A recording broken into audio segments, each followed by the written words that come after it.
The protagonist of this story had only one desire in life: to reach the very peak of martial arts. But as time went on, he realized that even if he spent his entire life training, it would never be enough to achieve his dream. He simply wasn't destined to reach the summit of martial mastery. Still, because of his deep desperation, he refused to give up. He decided to chase an ancient legend.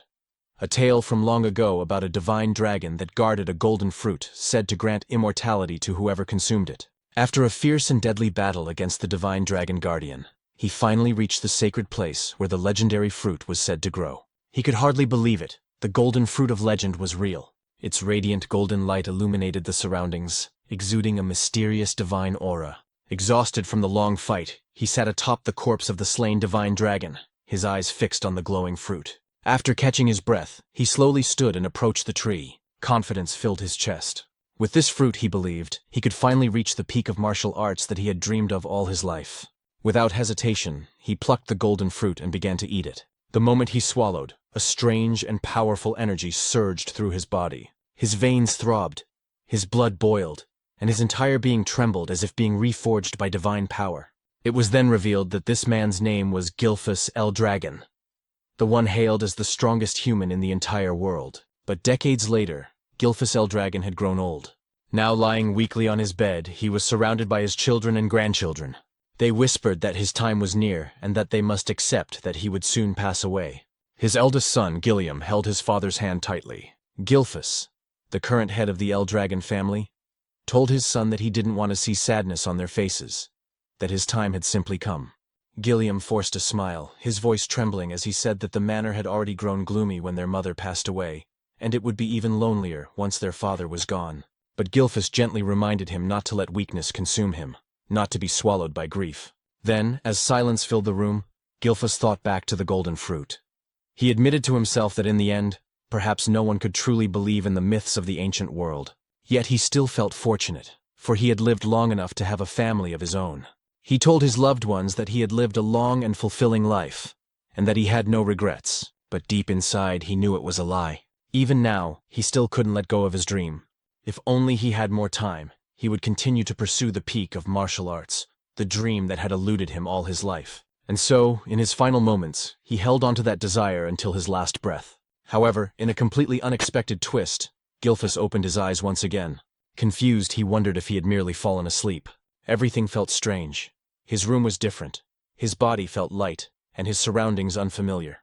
When he finally looked at his hands, his eyes widened in disbelief. "These aren't my hands. Am I a baby?" He quickly realized he was in a bizarre situation. But as a 10-star level martial artist, he questioned how anyone could have done this to him without him noticing. Then, a thought struck him. The divine dragon and the golden fruit. He finally understood.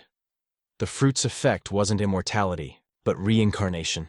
Though unexpected, the realization filled him with joy. He had been granted another chance, a second life, to reach the peak he failed to attain before. Soon he noticed he wasn't alone in the room.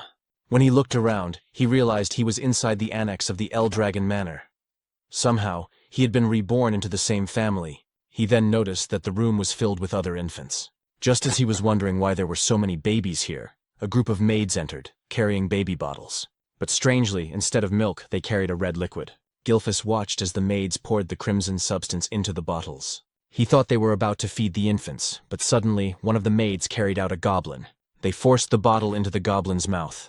Moments later, the goblin began to tremble violently. A red light burst from its body, and then it exploded into a shower of blood, splattering across the room. Gilfus froze in shock. Fear and confusion filled his mind. What in the world is happening here? One of the maids calmly said that the mixture would be safe if they adjusted the right amount of water.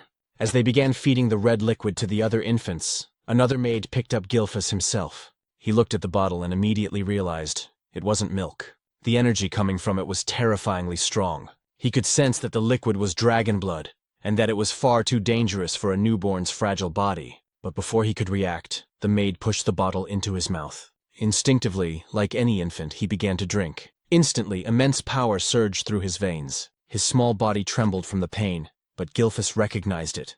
The blood of ancient dragons was coursing through him. He thought, this is dangerous, but maybe this is also an opportunity. At first, he considered stopping, but then he realized, if he could absorb this power, He might surpass even his former self. He might finally reach the true summit of martial arts. With fierce determination, he continued drinking the dragon's blood. His veins bulged, his body convulsed in agony, but his will remained unbroken. "Don't underestimate me," he thought. "I am Gilfus Eldragon." He repeated the words in his mind like a mantra, enduring the pain until miraculously, he overcame it. The maid stared in disbelief as he continued to drink, surviving what should have been a death sentence. Within his tiny body, two colossal dragon energies clashed violently, battling for dominance. When one finally overpowered the other, Gilfus could hardly believe how easily he had absorbed the power. When the two dragon forces finally merged within him, he realized this was the perfect opportunity. After finishing the last drop, he couldn't believe he had survived the overwhelming pain. His body hadn't exploded. Instead, it had adapted. He noticed a few other infants had also survived, which made him smirk inwardly. So, he thought, never underestimate the survival instincts of a newborn. But as expected from a baby's body, exhaustion soon overcame him. His eyelids grew heavy, and despite his triumph, Gilfus Eldragon, the strongest human reborn, slowly drifted into sleep. After 7 years, he was now undergoing intense physical training. While doing one-handed push-ups, a massive boulder was balanced on his feet. When he finally reached his 1000th count, he kicked the boulder upward, and as it came crashing down onto his back, Gilfus couldn't believe the strength his body now possessed. Gilfus Eldragon, the former family head of the Eldragon clan, now lived under a new name, Zeke Eldragon. Zeke thought about how he had achieved such physical power at a young age, realizing it was all thanks to the ancient dragon blood flowing in his veins. It was said that every being in this world possessed something called a source of power, but the ancient dragon blood that had been given to them as infants contained a tremendous amount of that power. Those who survived drinking it developed bodies far stronger than ordinary humans. With the divine dragon source of power within him, Zeke knew he had already surpassed the limits he reached at the same age in his past life. And since he was the only infant who had managed to drink an entire bottle of ancient dragon blood, his body underwent a drastic transformation, one even he did not expect. Yet despite his progress, what frustrated him most was that he remained a mere 1 star. He had trained relentlessly, expecting to reach at least 4 stars by now. The star was the measure of one's source power. In this world, the human body was said to resemble a universe. The more stars one had floating within that inner universe, the stronger they became.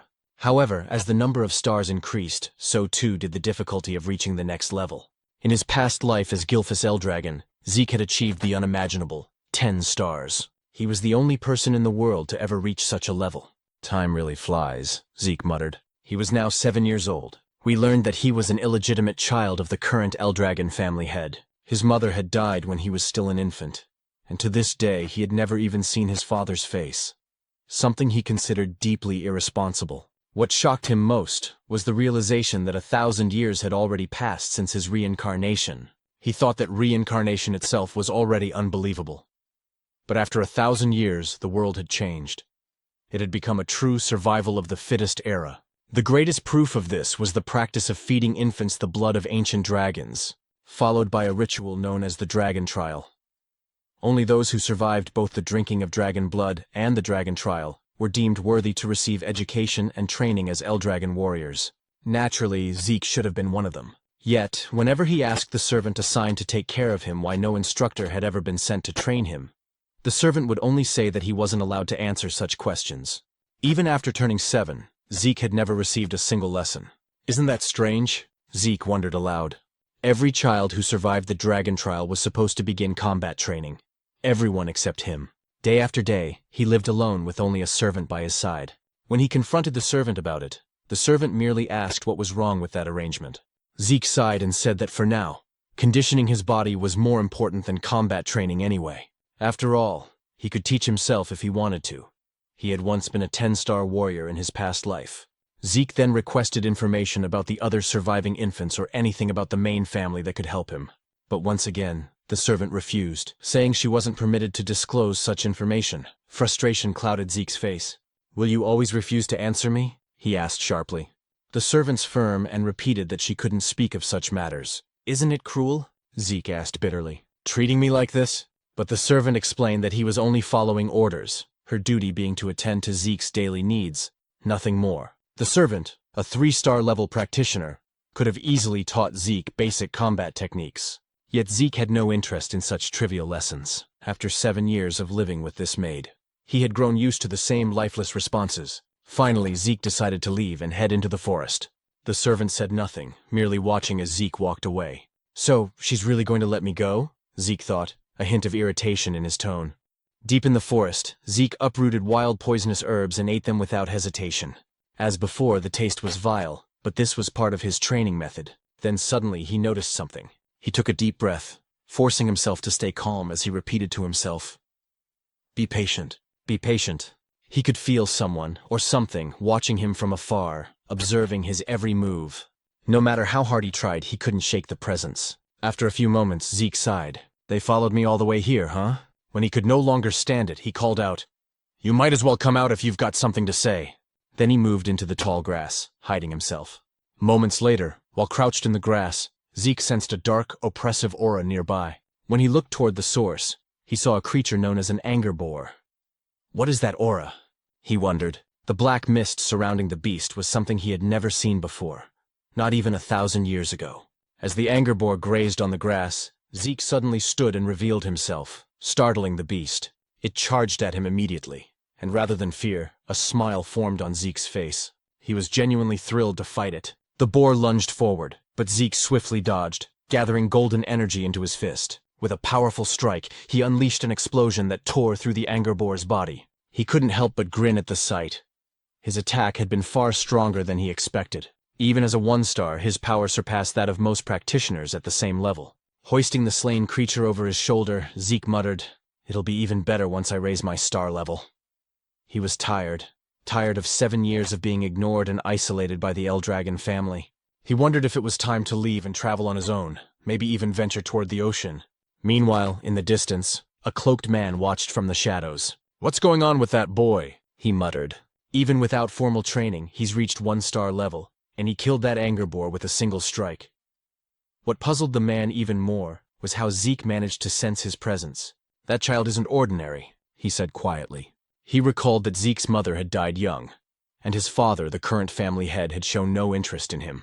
Without proper guidance, the boy shouldn't have grown this strong. Still, as the son, illegitimate or not, of the Eldragon head, Zeke was bound to remain under the clan's watch. That was why someone like him had been assigned to monitor the boy from the shadows. An illegitimate son, yet the blood of the family head runs through his veins, the man whispered. Could that be why he's so strong? Uncertain, he chuckled softly. That kid will be interesting to watch in the future. Then he disappeared into the darkness.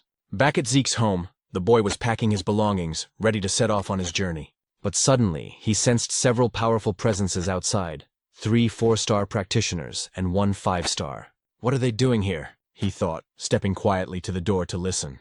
From their conversation, he heard them talking about how fresh and clean the air was in such a remote place, and how peaceful it was since there were no nearby rifts. Hearing this, Zeke concluded that they weren't assassins. They didn't sound like bad people at all. Deciding to confront them directly, he opened his door and asked, "What business do you have here?" The group froze in surprise. Then Zeke noticed the emblem embroidered on their clothing, the mark of the Eldragon clan. "Eldragon?" he muttered under his breath, wondering what they wanted from him. The men quickly bowed. "It's an honor to finally meet you, young Master Zeke," their leader said. "We've been sent to escort you to the site of your examination." "Examination?" Zeke frowned in confusion. Annoyance flickered across his face. "They expect me to take an exam," he muttered, "even though they haven't taught me a damn thing yet." And after a few days, Zeke could hardly believe that he had returned once again to the main estate of the Eldragon family. He told us that he wasn't brought here to live again within the main estate, but rather for another purpose. Before he could enter, they instructed him to change out of his dirty clothes first. Zeke then began to explain about something known as the Dragon's Nest. After 1,000 years, the Eldragon family had established a school that served all branches of their bloodline. Everyone born with any relation or connection to the Eldragon family dreamed of entering this so-called Dragon's Nest to receive proper education once they turned 7 years old. And today marked the day of the entrance ceremony for that academy. Zeke was here to take part in the entrance exam. Even though he hadn't learned anything about the modern generation of his family, taking the exam was mandatory. Zeke immediately felt disheartened when he realized that this was the true reason they had brought him here. Why now, he thought, when he had already decided to leave and travel the world? While sitting by the school gate, a boy from Ortiscale village approached him. It was Rangus, who asked if he was all right and what seemed to be bothering him. When Zeke asked who he was, the boy formally introduced himself as Rangus and said he had approached because Zeke looked troubled. "Is that so?" Zeke replied casually. After observing the flow of energy in Rangus's body, Zeke quietly thought to himself that the boy seemed shy, but had an unusually strong sense of perception. Zeke then apologized for his situation, introducing himself in return, and admitting that his mind was in turmoil because he had no idea what they would be required to do in the exam. "Is that all?" said Rangus, feeling slightly nervous at the mention of the test. Still, he explained that the annual entrance exam for the Dragon's Nest didn't really change much. But when Zeke admitted he knew nothing about the exam, Rangus was shocked. Taking the test without any knowledge at all. Wasn't that far too reckless and dangerous? Just as Rangus was about to explain the details of the exam, a loud and arrogant voice suddenly interrupted them. A boastful boy shouted and called Rangus a weakling. Rangus turned around in shock and immediately recognized who it was. It was Retin, also from Mortiscale Village. Mocking him, Retin asked why he was here, suggesting that he must have gotten lost to end up at the Dragon's Nest. He even told him it would be better to go home before he got hurt. "I'm here to take the entrance exam," Rangus replied, though his voice trembled as Retin drew closer, asking if he was seriously going to take the test. Retin clutched his stomach and burst out laughing, saying it was impossible for him to pass. He even insulted Rangus's father, saying, "Your father's a pseudo-dragon, right? What could the son of a pseudo-dragon possibly accomplish?" Rangus's fists trembled as he held back his anger. But Zeke noticed everything. Then it was explained to us that the Eldragon family followed an absolute hierarchy. The ranks were as follows: novice whelp dragons, regular soldier child dragons, captain-level adult dragons, executive elder dragons, also known as elders, and at the very bottom were the pseudo-dragons. Those who had failed to enter or graduate from the Dragon's Nest, considered immature and incomplete dragons. Yet Rangus had long dreamed of proving that even if they were called pseudo-dragons, they were still dragons nonetheless. Zeke was surprised and asked why Retin was so sure Rangus would fail the exam even before it started. "Who the hell do you think you are?" Retin snapped, asking if Zeke had a problem with him. Zeke calmly said he was merely curious why Retin was so confident Rangus couldn't pass. Retin pointed at Rangus and shouted that the reason was obvious. He was just a weakling. Zeke tilted his head and asked if he really said Rangus was weak, because from what he could sense, Rangus seemed even stronger than them. Hearing that, Rangus's eyes widened in disbelief. It was the first time someone had stood up for him. The arrogant boys grew angry and asked if Zeke was seriously claiming they were weaker than a pseudo-dragon, a being they saw as inferior. But before things could escalate, a man arrived and drew everyone's attention. He was the adult dragon examiner, announcing that the Dragon's Nest entrance exam was about to begin, and that all participants should register to receive their numbers. As Retin left, he glared at Zeke and warned that he wouldn't forget his face. Zeke sighed and said there was no need for anger, remarking that the children of this generation seemed to have such short tempers. Rangus quickly replied that wasn't that strange, since they were about the same age. Rangus added that anyone would be angry if told they were weaker than him. "Is that so?" Zeke muttered lightly. Since the entrance exam was mandatory, they had no choice but to take it. Though Zeke was surprised when Rangus said it was actually possible to skip the test. Zeke's eyes widened, and Rangus realized Zeke truly didn't know anything about it. Rangus advised him that it might be better to withdraw now before he got hurt. But Zeke replied confidently that a genius like him would never withdraw from a challenge. Rangus could only shake his head and say that Zeke was overly confident despite knowing nothing about the exam. Zeke simply laughed and said that whatever the test may be, they should hurry since it was about to start. Rangus had no choice but to agree. When they arrived at the testing grounds, the examiner announced that the exam was simple. To pass, they only needed to scratch the stones placed behind him. However, no other weapons were allowed except those provided by the academy. Still, they were free to use their bare hands if they wished, but each participant only had 3 attempts. "That's it?" Zeke said, sounding unimpressed. After surviving the dragon trial when they were still infants, he expected something far more terrifying and intense. But this seemed disappointingly simple. The examiner then called the first participant and instructed him to begin. The boy, nervous but determined, struck the massive stone with all his strength. The sound of metal clashing against rock echoed loudly, ringing in their ears. But to everyone's shock, the boy's sword snapped in half, and the recoil shattered his arm. Zeke was stunned at what he saw. As the boy writhed in pain, the examiner calmly said that he still had 2 remaining attempts, and asked if he wished to continue. But since the boy could no longer stand, the examiner declared him failed and ordered the others to clean up the area. As the injured participant was dragged away, the next number was called. Rangus trembled in fear at what he witnessed, while Zeke grew annoyed. "So this is what they call an exam?" he muttered. He then asked what kind of stones they were using. It was explained that the stones possessed regenerative properties. Any scratches would vanish in an instant. Moreover, they could reflect physical force 100-fold when struck with power. Zeke immediately said that such materials were far too excessive for an entrance exam. But Rangus explained that it was still possible to scratch them if one could properly circulate their source power throughout their entire body before attacking. "I see," Zeke said. He realized that the circulation of source power was far more important than martial arts skills in this exam. After glancing at the other participants, he thought that only a few would be able to pass, including those arrogant boys. As the exam continued, more and more failed than passed. Many were injured badly due to the stone's ability to reflect ordinary physical attacks. Then, after a few moments, the examiner called out Zeke's number. "It's my turn," Zeke said with a calm smile. Rangus, still nervous, asked if he really had no intention of withdrawing. But Zeke simply walked forward, telling him not to worry. As he approached the examiner, the man's eyes widened in shock. Zeke's aura began to flare up, faintly revealing the might from his previous life as Gilphus. The examiner told him to step forward and choose a weapon, but Zeke said it wasn't necessary. His fists alone would be enough. The crowd murmured in disbelief. No matter how skilled he might be in circulating source power, they thought, there was no way he could scratch the stone with his bare hands. His fists would surely shatter instead. Some of them said that not only Zeke's fists, but also his arms would be destroyed, which made Rangus extremely nervous for him. Along with his fear came anger toward himself, thinking he should have forcibly stopped Zeke to prevent him from getting hurt. The examiner then gave the signal to begin. As Zeke approached the massive stone, he placed his hand on it, noting that this was the first time he had ever seen such a material. He thought to himself that it must have been formed over 1,000 years ago. And even now, there were still many things about the current generation that he didn't fully understand, but that didn't matter anymore. He immediately gathered his source power into his fist.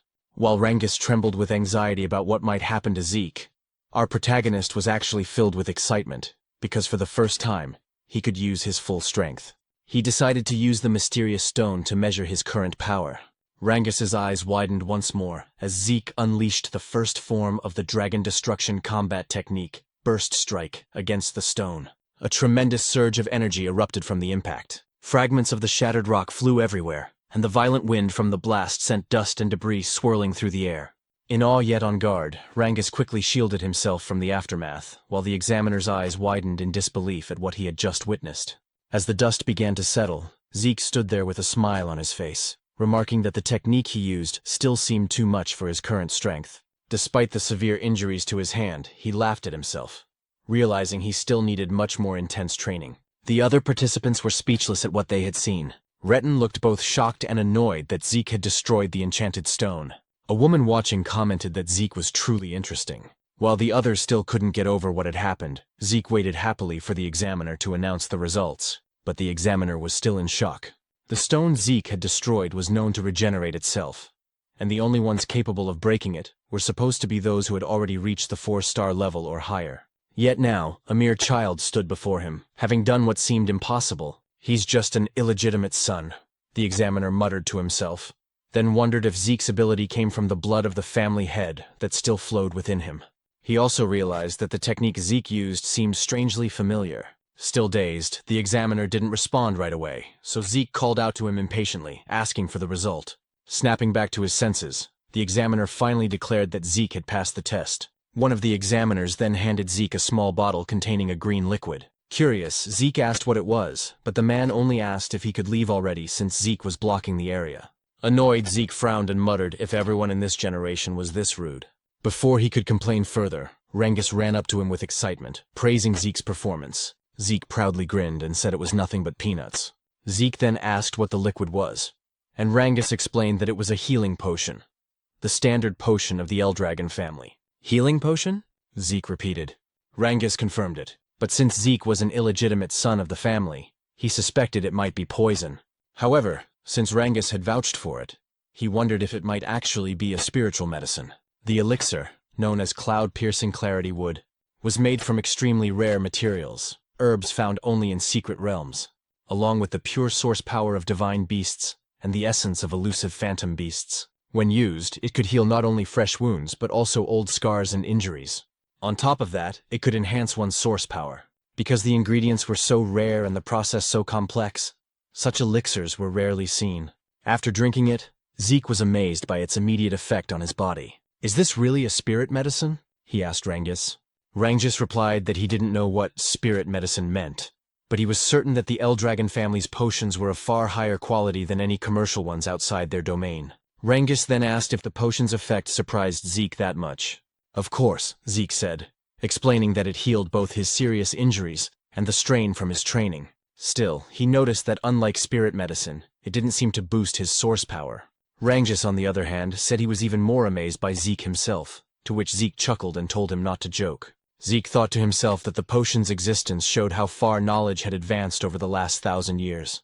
Rangus praised Zeke's strength again, and Zeke declared that his dream was to become the strongest of all. Soon, the examiner announced that Retin had also passed the test, as well as his companions. Zeke expected as much, but then Rangus trembled nervously when his number was called. Despite his fear, he gathered his courage and walked to the front. Watching his stiff movements, Zeke wondered why Rangus was so nervous, then shouted to encourage him, telling him to trust himself. Embarrassed, Rangus asked him to lower his voice. When Rangus chose a sword as his weapon, Zeke watched closely, wondering what he was doing. Once the examiner gave the signal, Rangus attacked the stone, but as he expected, he failed on his first try. Determined, he stood again for another attempt, but his strike bounced off the stone, causing him to lose his balance and fall. His hands trembled from the stone's reflective ability. Retin and his group burst into laughter, saying it was just as they expected. The son of a pseudo-dragon was nothing more than a pseudo-dragon himself. They mocked him, telling him to give up. Retin even sneered at Zeke, asking if this was the same man he claimed could pass, and if Rangus was truly stronger than them. Zeke stayed silent for a moment, then told them to stop spouting nonsense. The examiner informed Rangus that he only had one attempt left, and asked if he still wanted to continue. Rangus couldn't answer. Overwhelmed by embarrassment and the ridicule of others, he lowered his head. But then Zeke walked up to him and asked what he was doing. He questioned why Rangus was using a sword instead of a spear, why he would choose a weapon that didn't suit him, and why he would take a test without any plan at all. Retin watched mockingly as Zeke told Rangus that in his current condition, he wouldn't even scratch the stone no matter how many times he tried. Retin and his group laughed again, calling Zeke an idiot, reminding him that Rangus knew nothing about using a spear. His weak father only ever taught him swordsmanship, they said, and switching weapons now wouldn't change the outcome. But Zeke ignored their jeers and called out to the examiner, asking if it was against the rules to change weapons. The examiner said it wasn't. "Then Rangus is lucky," Zeke said with a grin. He turned to Rangus and asked if he trusted him. Memories of all the humiliation he and his father had suffered flashed through Rangus's mind. Gritting his teeth, he stood tall and said he would trust Zeke. He would fight with a spear just as Zeke told him to. Rangus told us that his father never managed to enter the dragon's nest. Because of that, people called him a pseudo-dragon and laughed at him. But despite all the humiliation, his father endured everything just to raise Rangus properly. That's why Rangus swore to prove to everyone that he, Rangus, the son raised with care by his father, is also a true dragon. He stood up once more, gripping the spear tightly in his hands, and declared that today, he would prove that neither he nor his father were fake dragons. He also realized that if he tried again with a sword, the result would only be the same as before. So this time he decided to trust Zeke completely. The only problem was that he didn't know how to use a spear. Zeke called out to him, and as he pointed toward the enchanted stone, he told Rangus that there was nothing else he needed to do. Just thrust the spear straight into the stone without thinking about anything else. Just pierce it straight through, Zeke said firmly. Rangus tightened his grip on the spear. He knew that under normal circumstances, stabbing the stone directly wouldn't cause even the slightest damage, especially since it had a strong regeneration element. But Zeke was the first person to ever stand up for him, even though they had just met that very day. It was something new and unfamiliar to him, but because of that, he chose to place his full trust in Zeke and believe in his own strength this time. He gathered his source power into the spear and immediately noticed something strange. For years, he had wielded a sword, yet he had never managed to wrap it in this much source energy, something he was now effortlessly doing with the spear. With a determined shout, Rangus unleashed his full power and struck the stone with everything he had. Retin nearly died laughing, saying exactly what he had predicted, that changing weapons wouldn't help him pass the test. But Rangus didn't stop. He felt something different, something powerful. The spear in his hands felt like an extension of his own body. Then, as he drove the weapon forward with all his strength, The spear pierced through the enchanted stone completely. The shock on Retten's face and those of his companions was priceless. Even the examiners couldn't hide their astonishment, delighted by what they had just witnessed. Rangus hadn't just scratched the stone. He had pierced straight through it. Zeke immediately praised him, while Rangus himself could hardly believe what he'd done. Even after the examiner officially declared that he had passed, Rangus still asked in disbelief if he had really succeeded. Zeke smiled, wrapped an arm around his shoulder, and confirmed it. Overwhelmed with joy, Rangus nearly cried as he hugged Zeke tightly, shouting over and over that he had done it, that he had passed the test.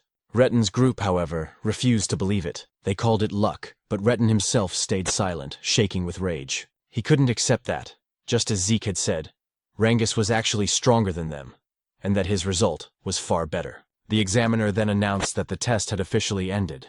Afterward, he declared that the entrance ceremony would begin shortly. Zeke immediately asked if the test was truly over. Rangus replied that it seemed so, but added that there would probably be more tests once they entered the dragon's nest. Soon, a group of men emerged from a dark hallway. When they stepped into the light, the examiner announced that the head of the Eldragon family would now deliver a speech to congratulate those who passed.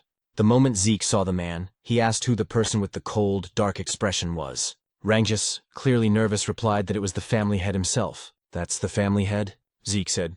"Why does he look like that? He's not even smiling. He looks colder than ice." Rangus immediately covered Zeke's mouth, whispering that it would be best if he stayed quiet, repeating his plea for him to stop talking. Zeke nodded. When he looked again at the group, he remarked that these people represented the current power of the Eldragon family. Some of them were at the 7-star level, while others were 6-star. To Zeke, their strength was impressive, especially since the current family head, Balza Eldragon, was an 8-star level powerhouse. 1,000 years ago, only a handful of people had ever reached that level. Still, Zeke wasn't sure how many existed in this current era. "I don't like this family head," Zeke muttered. But before he could say more, Rangus tried to hush him again. Zeke sighed and thought to himself that he never expected this man to be his father in this lifetime.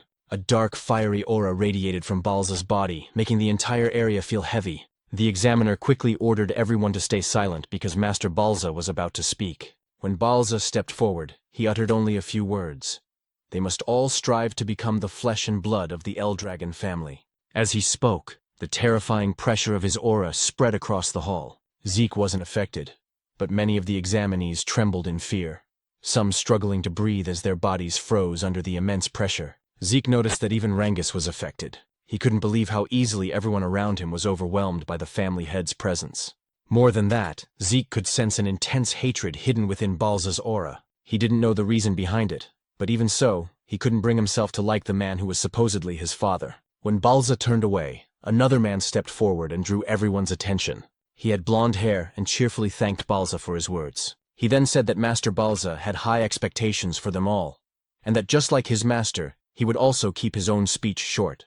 As Zeke wondered who this man was, the speaker simply told everyone to train hard and grow stronger.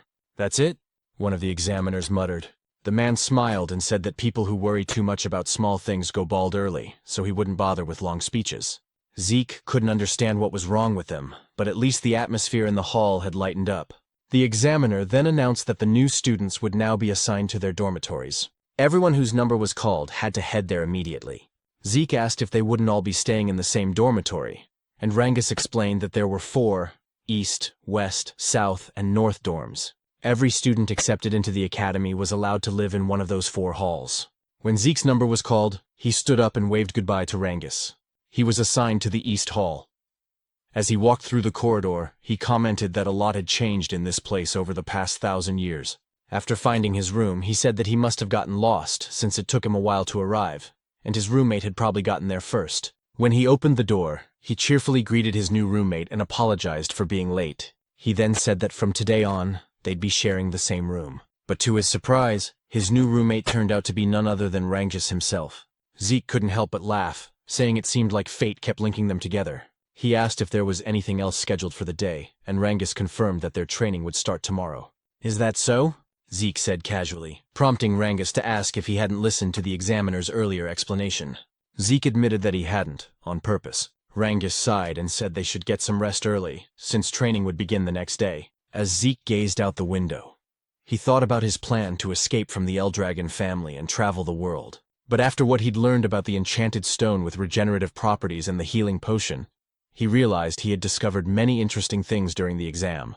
If he truly wanted to understand all the changes that had taken place over the past 1,000 years, he thought, then maybe staying with the Eldragon family for a while wouldn't be such a bad idea after all. A month passed at the academy, and their training continued to grow harsher. Holding heavy dumbbells in both hands, the instructor explained that the dragon's breath he was teaching them was one of the most important techniques ever created by the 15th Eldragon family head.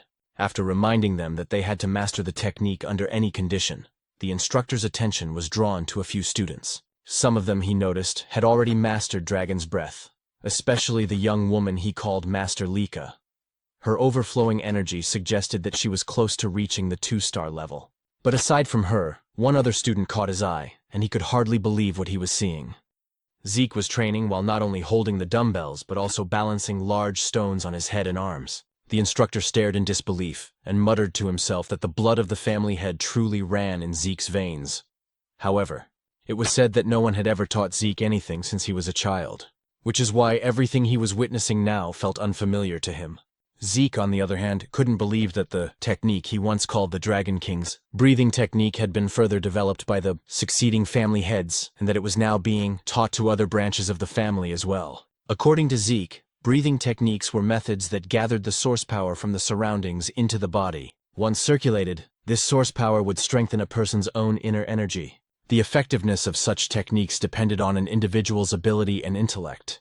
That was why the great families of this world kept their techniques secret, never allowing them to be learned by outsiders or those not belonging to their bloodline. Zeke also realized that the Dragon's Breath was a safe and simple technique, easy enough to master, but it was useless to him if it could only be used while resting. His own version of the breathing technique allowed him to manipulate the surrounding source power even while moving. Because of that, it was far more complex and powerful in actual combat, but also much harder to learn. Only a few had ever mastered it. He thought the current generation must have simplified his original version, so that even the family's branch members could learn it, and that decision had clearly helped strengthen the Eldragon family. Zeke couldn't help but feel a strange satisfaction. He never imagined that the techniques he had discovered long ago would still have an impact after 1,000 years. It made him wonder if the other martial arts techniques he created had also evolved over time. Interesting, he muttered to himself, amused by the thought. Lika, meanwhile, quietly observed Zeke from a distance. Later, in the cafeteria, the other students were astonished by how much food Zeke was eating. As he continued devouring his meal, he noticed Rangus sitting silently across from him. "What's wrong?" Zeke asked. "You won't get strong if you don't eat." Rangus simply asked if Zeke didn't find his stamina strange. "That's it?" Zeke replied. "You just need to eat more if you want to get stronger. Train harder. Push yourself." He even offered some of his food to Rangus, but the latter politely declined, saying he'd had enough. As Zeke thought about how some of the students were already well trained even before entering the academy, a girl suddenly approached them. "You're quite impressive," Lika said, her tone calm yet confident. Zeke blinked. "And who are you supposed to be?" he asked casually. Rangus immediately choked on his food, whispering nervously, "You don't know who she is? That's Master Lika, the daughter of the family head, Lord Balza." "Oh," Zeke said indifferently. "What do you want me to do about that?" "I don't know her." Rangus began sweating profusely. "You can't talk like that. Master Lika is one of the candidates to become the next family head. She's not someone you can just speak to casually." "Is that so?" Zeke replied. "Well, I'm a family head's child too." "An illegitimate one, though?" Rangus froze in shock while Lika looked at him curiously. "Is that true?" she asked. "You're really the family head's illegitimate son?" The narrator's voice continued. Lika Typhona Eldragon, one of the candidates to inherit the Eldragon family, was now standing before Zeke herself. "Why would I lie about that?" Zeke said, shrugging. Lika frowned slightly. "Then tell me, how could an illegitimate child like you destroy the magic stone with your bare hands? How could someone not from a renowned family possess such strength?" "Because I'm Zeke," he replied confidently, turning back to Rangus. "Stop staring and finish your food." Both Lika and Rangus fell silent for a moment. Then, Lika suddenly smiled. "You really are an interesting person," she said before sitting down beside him. "How about serving under me? I'll make you one of my followers." Zeke raised an eyebrow. "What exactly do you mean by that?" "I want you to join me," she said. "Be my ally and I'll be your backer. Every illegitimate child needs allies and influence, don't they? Use your strength to help me become the next family head. And once I do, I'll help you achieve your own dreams. Zeke didn't even hesitate. No, he said flatly. Lika frowned again. Why not? Don't tell me you want to become the family head yourself? As her aura flared with a faint, crackling energy, Zeke could tell that she was close to reaching 2-star level. For someone her age to release an aura like that, she was indeed impressive. Still, Zeke remained calm. You can think and do whatever you want, he said. But I have no interest in being family head or any kind of title. Why? Lika asked coldly. Zeke stabbed his knife into the table. Because I don't need to serve anyone, he said, his voice steady but sharp. I'm the strongest person there is. The cafeteria went silent. Even Lika couldn't believe what she was feeling.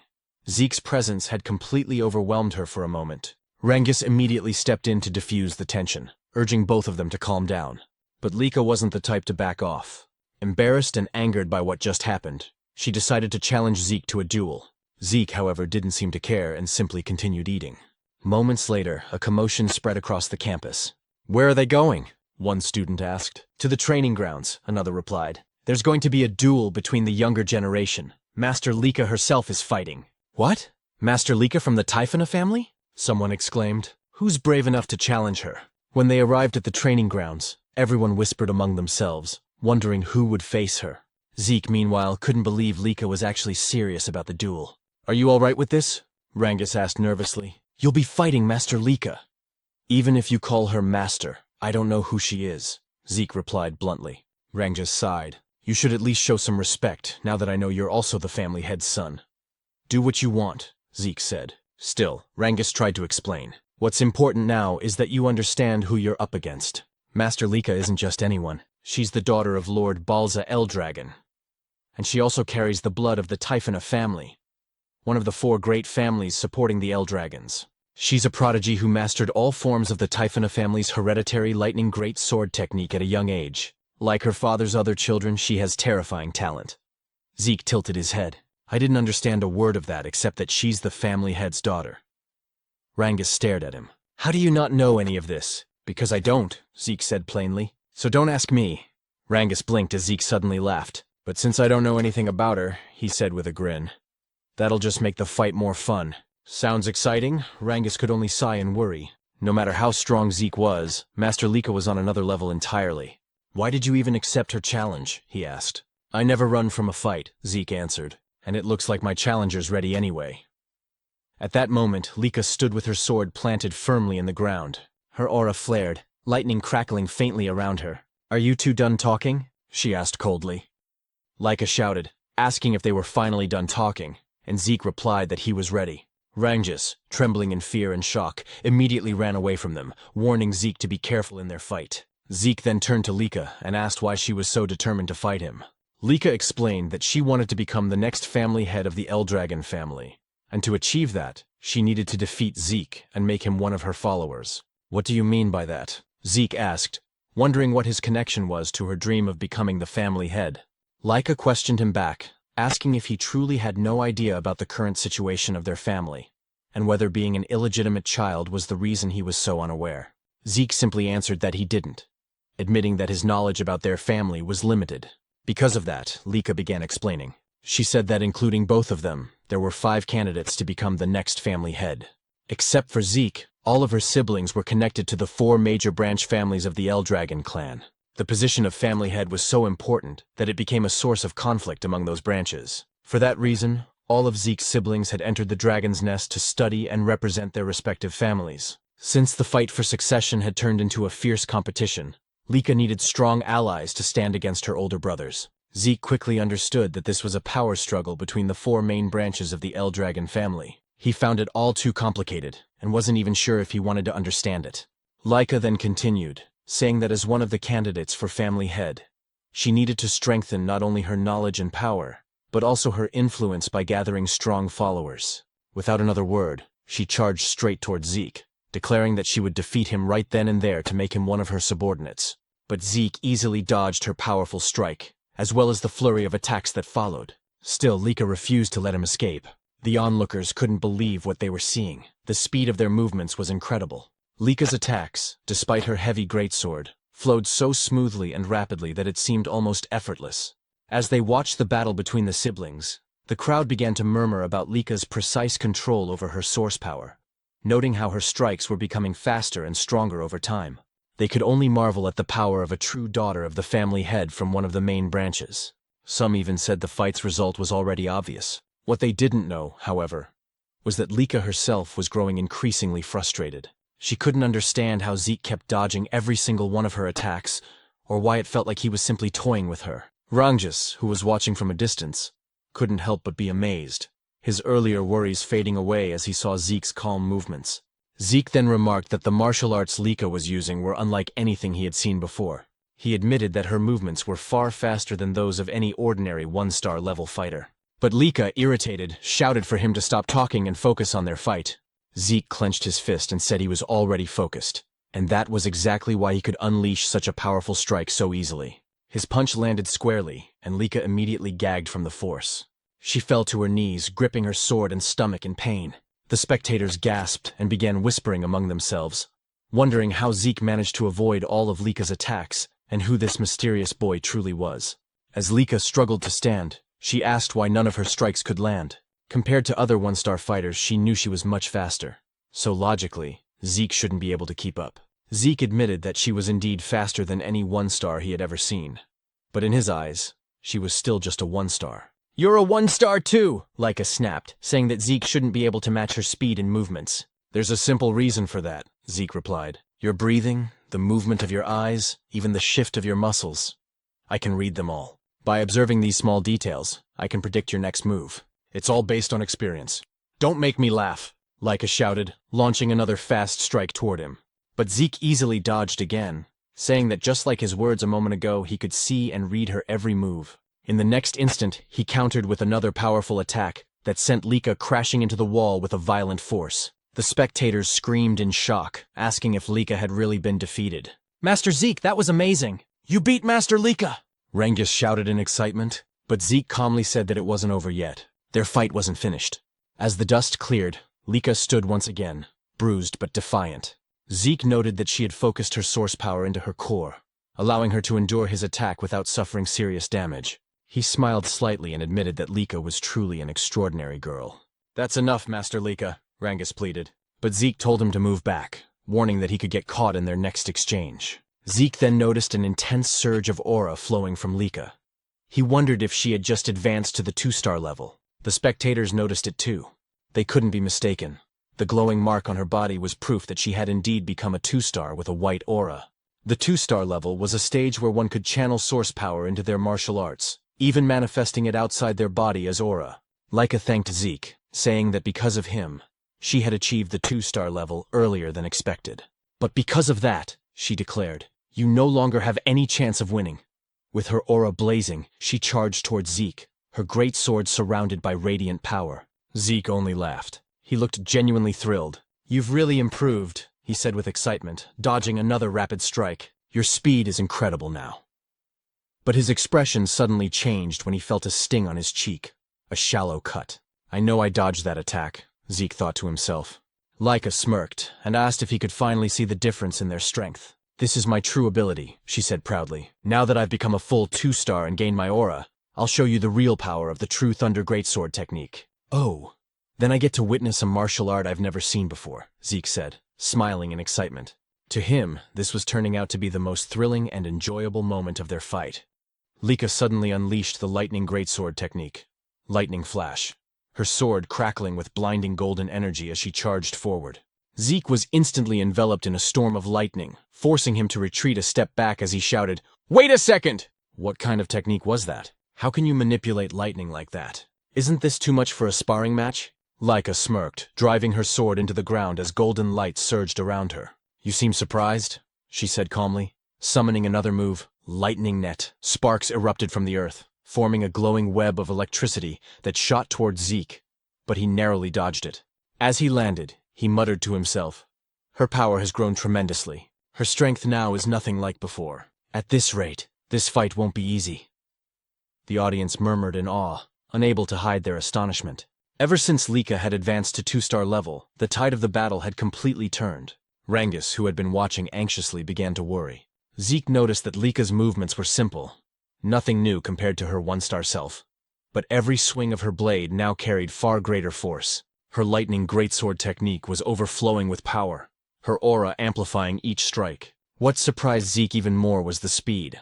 Lika was moving faster than he could have anticipated, and her lightning felt strangely mysterious. Still, he remained confident. Even if she could cloak herself in thunder, he was sure he could counter it. Yet, curiosity filled him. What kind of power was this? What kind of lightning could she command? While evading her continuous assaults, he studied her every move, analyzing her aura and its rhythm. Lika, noticing Zeke's calm smile as he danced away from her attacks, frowned. Still smiling? "You look too relaxed for someone in a duel," she sneered. "Let's see how long that lasts." She dashed forward once more, her sword blazing with light as she used swift thunder, enveloping herself in golden lightning. But again, Zeke evaded at the last moment. She's as fast as lightning itself, he thought, only for Lika to swing her sword mid-charge. The blow struck true this time, sending Zeke flying backward with a powerful shockwave that scattered dust and debris across the field. Rangus gasped and rushed towards Zeke out of sheer panic, but one of the spectators grabbed his arm to stop him. Meanwhile, Zeke stood up, his clothes scorched but his will unshaken. Lika charged again, unleashing another lightning flash, striking him head-on. Yet Zeke still stood tall afterward. How is he still standing? Lika muttered, her brow furrowed in disbelief. Rangus ran toward them, shouting, "Master Lika, stop!" "That's enough. We've already seen your strength." But Lika snapped back coldly. "Do you not understand, Rangus? Stopping mid-battle would be an insult to Zeke." Desperate, Rangus turned to Zeke and begged, "Please, Master Zeke, surrender." "That's enough." Lika chuckled. "He's right. Judging by your condition, surrendering would be wise. If you kneel and pledge loyalty to me, I'll stop." But Zeke only smiled silently. Lika's eyes hardened. "Even as an illegitimate child, you're truly a proud Eldragon," she said with a hint of mockery. She raised her greatsword high, her aura surging. "If that's what you want, then I'll use my full strength to end this." Lightning roared from the heavens as Lika summoned her first secret art, Heaven's Thunder. A colossal surge of golden energy descended, shattering the stones beneath Zeke's feet. Thunderbolts struck his body in a storm of divine fury. Rangus cried out in terror, watching his friend's body engulfed by golden lightning, smoke rising from his charred form. Lika drove her sword into the ground, exhaled deeply, and said softly, "I'm sorry, Zeke, but this is the end." But then, a voice echoed through the crackling air. "Is that so?" In an instant, a brilliant golden lightning aura exploded skyward. Lika's eyes widened in shock as she turned around. "Impossible. How can this be? How do you have a lightning aura?" she stammered. Zeke stood, smiling calmly as golden arcs danced across his skin. "So this is what you call lightning aura," he said casually. "If you're asking how I got it, I honestly don't know." His tone was calm, but his words sent ripples through the crowd. "Impossible," Lika whispered, unable to believe what she was seeing. Zeke smirked. "Truth is, I let you hit me on purpose. I wanted to study your lightning, how it flows, how it behaves. And somehow I learned to use it myself." "That's absurd," Lika snapped. Inwardly, Zeke explained to himself that he had deliberately taken Lika's attacks because her lightning intrigued him. While enduring her strikes, he continuously activated his Dragon King's breath technique. The strange resonance between his breathing and her lightning caused golden energy to gather in his body. Before he knew it, he could manipulate the lightning himself. Maybe Lika has a unique constitution, he thought. And judging from her family's great sword technique, it's likely their whole bloodline shares this lightning affinity. Zeke walked toward her confidently. "I never expected lightning-type source power to be this incredible." This duel turned out to be the perfect training. With a grin, he added, "Thanks to you, Lika. I've reached 2-star level myself." Golden lightning flared around him as he declared, "Our battle isn't over yet." Lika roared and charged again, her greatsword glowing with power, unleashing another blinding attack. But Zeke sidestepped effortlessly and prepared a counterstrike. However, as he moved, he suddenly vanished in a flash and reappeared on the opposite end of the arena. "What just happened?" he muttered. He then realized, when one gains immense source power, it strengthens the body's muscles and nerves. This new lightning aura must have changed my physiology. I can't fully control my speed yet. In the stands, Rangus was speechless. He couldn't follow their movements anymore. Both fighters were blurs of golden light and thunder. Am I just imagining things? Or has Lika not landed a single hit lately? He wondered. Frustrated, Lika shouted, "Are you mocking me, Zeke? Stop toying with me." "I'm not," Zeke replied calmly. "But I will admit, you're a real threat." He then lunged forward, delivering a powerful kick, but Lika blocked it with her sword, the force pushing her backward. Zeke straightened, smirking. I think it's time to end this. End this? Lika repeated, narrowing her eyes. Yes, Zeke replied. I've been thinking of creating a new technique for a while now, and this seems like the perfect time. Creating a new technique? She said in disbelief. Zeke nodded. Exactly. He paused for a moment, then murmured, should I call it a first form, or maybe a special form? Lika blinked, confused. Did he even receive proper combat training? From which family could he have learned that? She wondered, her thoughts spinning. Before she could react, Zeke appeared beside her in a flash, lightning surging in his hand. Dragon Destruction Combat Arts, Special Form, Lightning Peak, he shouted. The attack struck her directly, wrapping her in a fierce storm of golden thunder. Her body trembled violently, her sword slipping from her grasp as she fell to her knees before him, electricity still crackling around her. The arena fell silent. Rangus and the others stared in disbelief. Zeke had won. Lika, lying on the ground, exhaled shakily. After a few moments, she forced herself to sit up, trembling. I can't believe I lost. I was supposed to become the next family head. I can't lose. Not to anyone, she thought bitterly. Zeke approached her, offering his hand. You were amazing, Lika. Truly strong, he said sincerely. It's always exciting to learn something new. This fight was worth it. Smiling warmly, he added, it'd be boring if this was the last time we fought. Let's have another sparring match sometime. Lika froze, her cheeks turning red as she stared at his outstretched hand. Despite her defeat, she had a feint of happiness on her face. Perhaps out of pride, or perhaps for the first time, admiration. Once again, Zeke said that they should have another sparring match soon.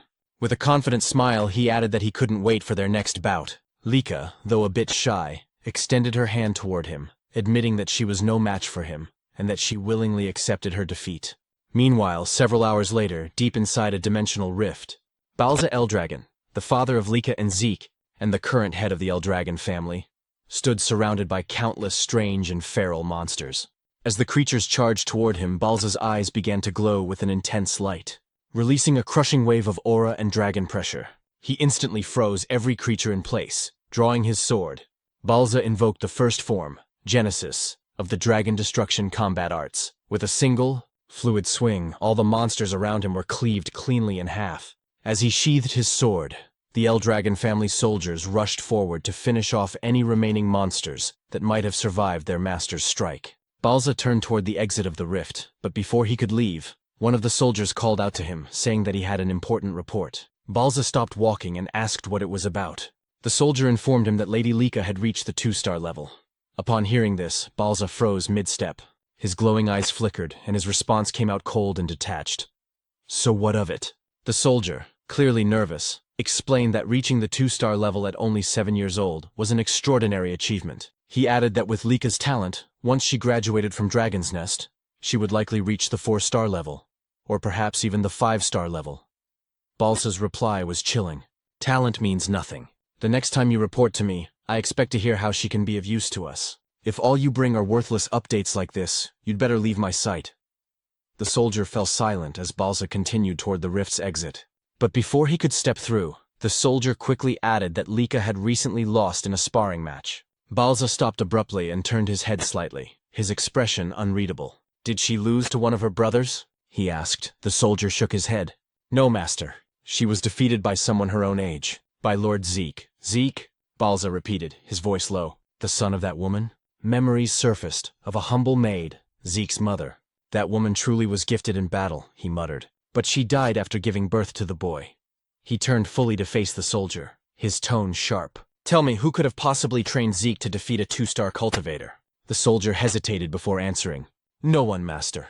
Lord Zeke has never received formal training. He defeated Lady Lika through his own strength and skill alone.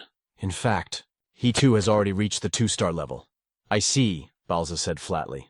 Then, turning his back once more, he declared, Begin the first trial. The soldier was visibly startled. Master Balza, forgive my intrusion, but isn't it too soon for the first trial? It's only been a month since the students began their combat training. Most of them haven't even reached the 1-star level yet. Balza cut him off. I do not care. Death chooses no timing, no level, no favorites. Only the strong deserve to survive. Star levels mean nothing if they can't endure the first trial. Those who fail aren't worthy of the Eldragon name. Yes, master, the soldier replied quickly. But then Balza added, Also, summon Freya. Tell her to return immediately. The soldier's eyes widened in disbelief. Freya. Master, do you mean that Freya? Balza nodded. Indeed. If Zeke could defeat Lika using only his own strength, then he's far more intriguing than I expected. I want Freya to design and supervise the first trial herself, and I expect her to personally observe every participant. The soldier bowed deeply. As you command, Master Balza. For the first time in a long while, a faint smile appeared on Balza's lips. A rare, almost warm expression flickered across his face as he said softly, "He's the most interesting one of all." The next day at Dragon's Nest, the students continued their combat training under Rangus.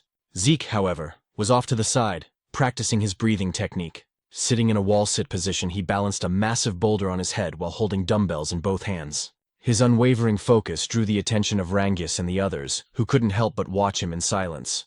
With his eyes closed, Zeke contemplated the technique they were studying. The Strike Dragon combat arts. As he recalled, this technique was originally created by the 15th family head. Though labeled as a combat art, it was in truth a body enhancement method.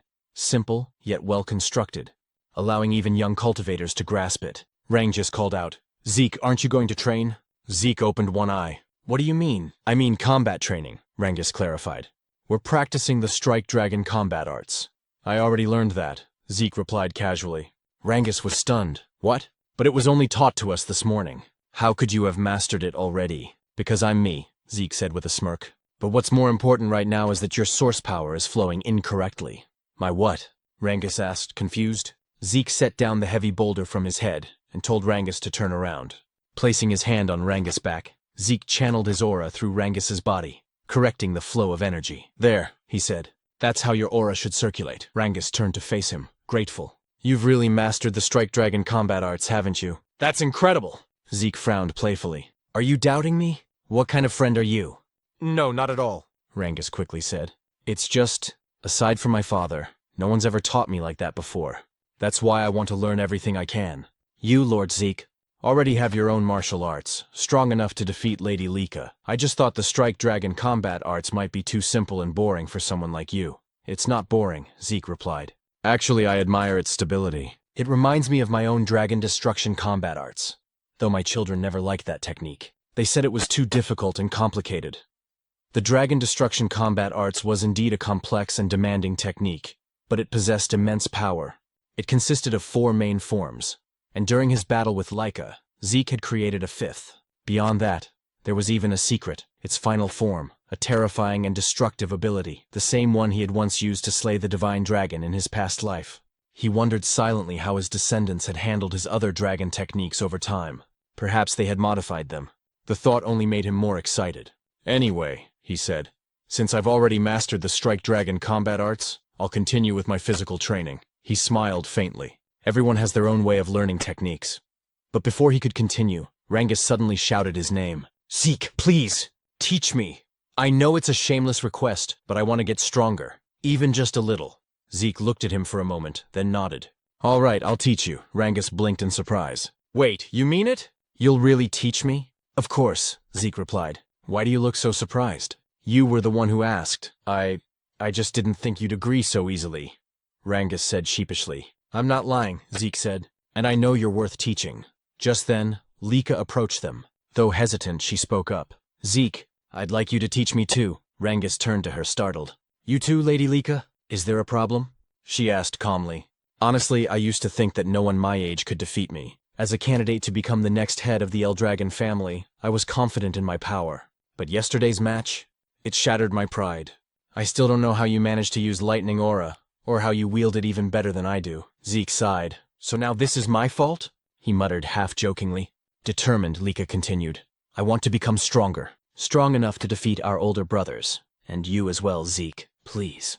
Teach me." Zeke fell silent for a moment, deep in thought. Since Zeke didn't answer right away, Lika asked if he was really fine with it, even though he was also a candidate to become the next head of the Eldragon family. Rangus agreed with her, realizing that even though Zeke was an illegitimate child, Balza Eldragon was still his father, which technically made Zeke one of the successors, whether he liked it or not. Zeke calmly replied that he didn't mind, but the real question was whether Lika's body was in good condition to train, saying that from what he saw in their match, her injuries would normally take at least a month to heal. Lika shook her head and said she had already used a healing potion, so there was no need for him to worry. Zeke and Rangus exchanged a look, whispering to each other. Zeke asked if that medicine truly had such absurd effectiveness. But Rangus replied that if Zeke was referring to the basic potion given during the entrance exam, it definitely wasn't strong enough to heal Lika's wounds so quickly. Because she was the daughter of the family head, she must have used a much stronger kind of potion. Zeke sighed in amazement, muttering that this era truly was something else. Lika nodded, admitting that without the potion, she would have been bedridden for at least a month. But now, what mattered most was her request. Whether Zeke would agree to train her as well. She knew that he, too, needed to train, but she wanted to grow stronger under his guidance. Zeke agreed without hesitation, saying that he never turned down young people with ambition. Both Lika and Rangus were surprised by his answer. Lika pointed out that he was also young like them, while Rangus added that they were about the same age. Zeke chuckled and agreed. Then, with a teasing tone, Zeke asked if she was truly sure about having him as her instructor. After all, he was the one who defeated her. Lika replied firmly that she didn't care about that. She didn't have the luxury to be picky. If she wanted to become the next head of the Eldragon family, she had to become stronger, no matter what it took. Zeke remembered how, during their first encounter, she had mentioned her dream of becoming family head. He asked why she seemed so obsessed with that goal. Without hesitation, Lika answered that if she failed to become family head, she would only be used for a political marriage. She spoke bitterly, saying that in the best-case scenario, she'd probably be forced to marry one of her cousins. But the worst case would be marrying a man she didn't even know. Zeke's expression darkened, anger flickering in his eyes as he asked what she meant by that. Lika said it was natural, considering how valuable the Eldragon bloodline was, especially within the 4 branches of the family. Their source power was special. It could be used in countless ways. That's why the family was obsessed with keeping their bloodline pure. Rangus shuddered, sensing the terrifying aura that suddenly emanated from Zeke. His voice turned cold and sharp as he said that the Eldragon family had truly begun doing disgusting things like this. He clenched his fists, saying he would destroy such filthy and meaningless traditions. But before the atmosphere could grow heavier, several instructors arrived, immediately drawing everyone's attention. Lika blinked in surprise, wondering why they had come, while Zeke muttered that the timing couldn't be worse. He worried that they might have overheard what he just said. Then, from behind them, a woman with fiery red hair appeared. One instructor stepped forward and announced that starting today, they would have a new instructor. Despite how busy this person was, she had taken the time to teach them personally, so they should be grateful. As the red-haired woman approached, she reached out her hand toward Lika and asked if she was Lady Lika. Feeling a wave of danger, Lika instinctively leaped backward. Zeke stepped forward protectively, while Rangus grabbed onto his arm in fear. The red-haired woman smiled faintly, praising Lika's sharp reaction and saying her aura quality wasn't bad at all. Zeke frowned slightly. He hadn't even sensed her presence until now. Rangus nervously asked who she was. The instructor then introduced her as Lady Freya. Freya Fewinkick of the Black Dragon Corps. Freya gave a polite smile and greeted everyone, saying she was pleased to meet them all. She then looked straight at Zeke and asked if he was Lord Zeke.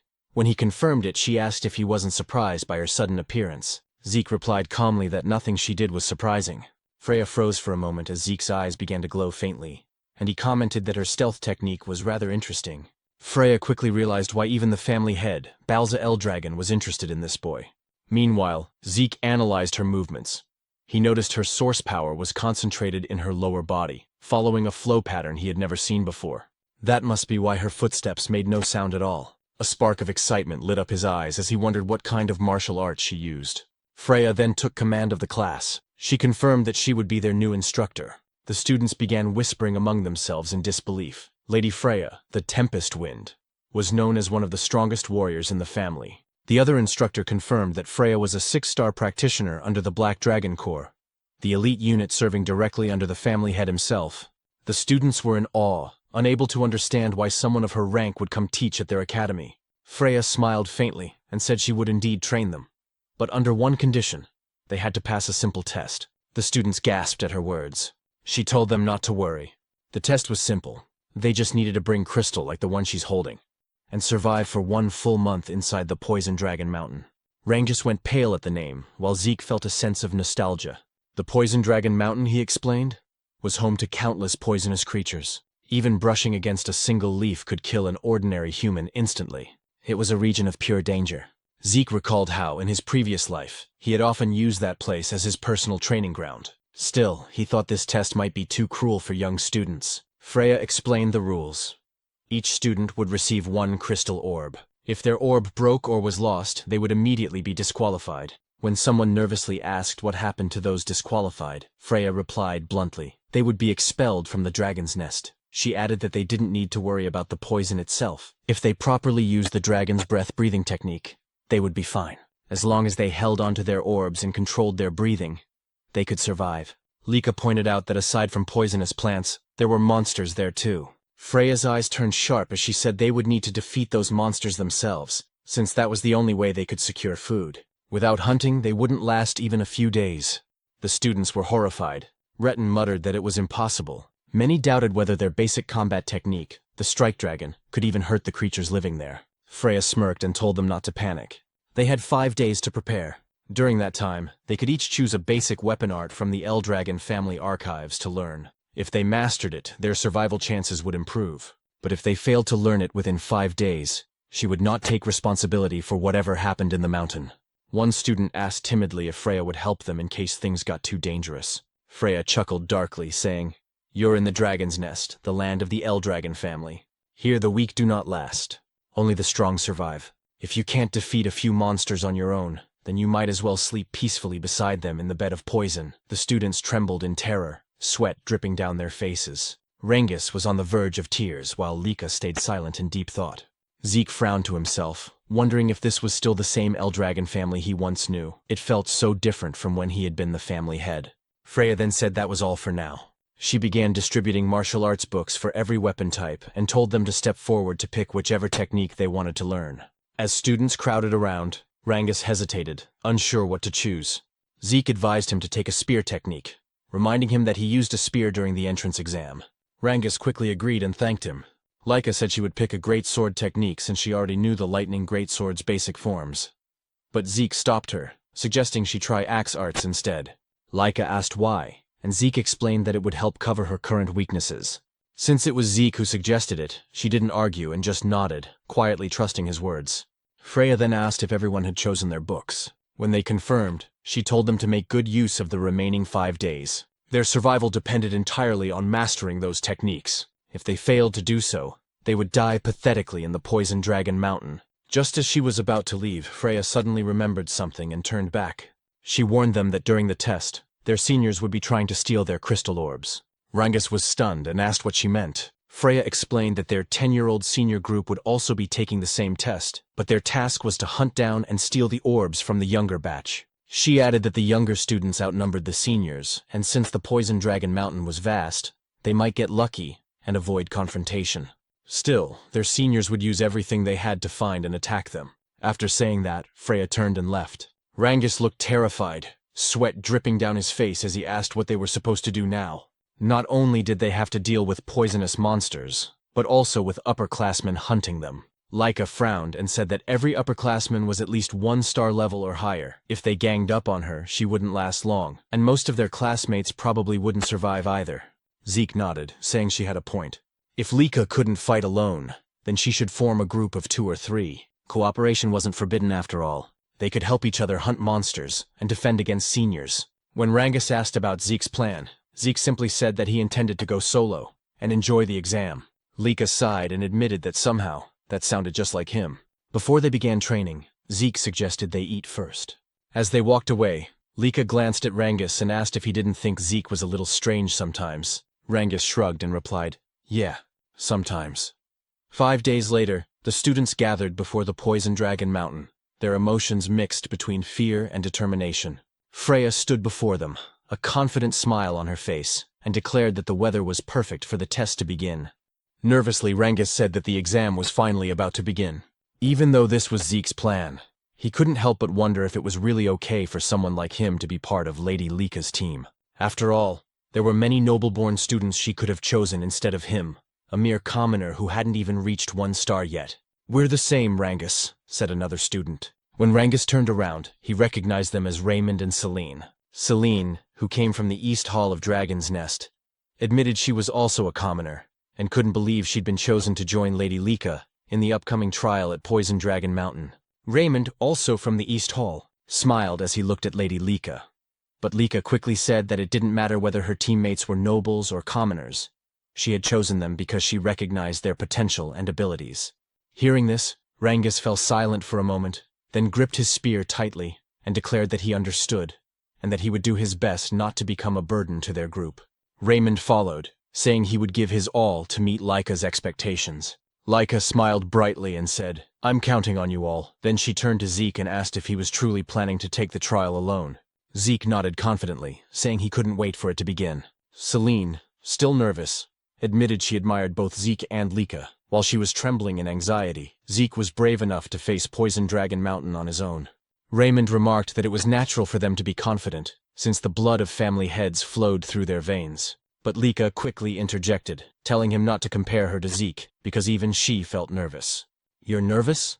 Zeke asked. "Is there even a reason to be nervous? Aside from you, everyone here seems like a group of promising students." However, they all replied that there were plenty of reasons to be nervous about the upcoming trial. Laika then asked Zeke if he truly thought the students she picked were skilled.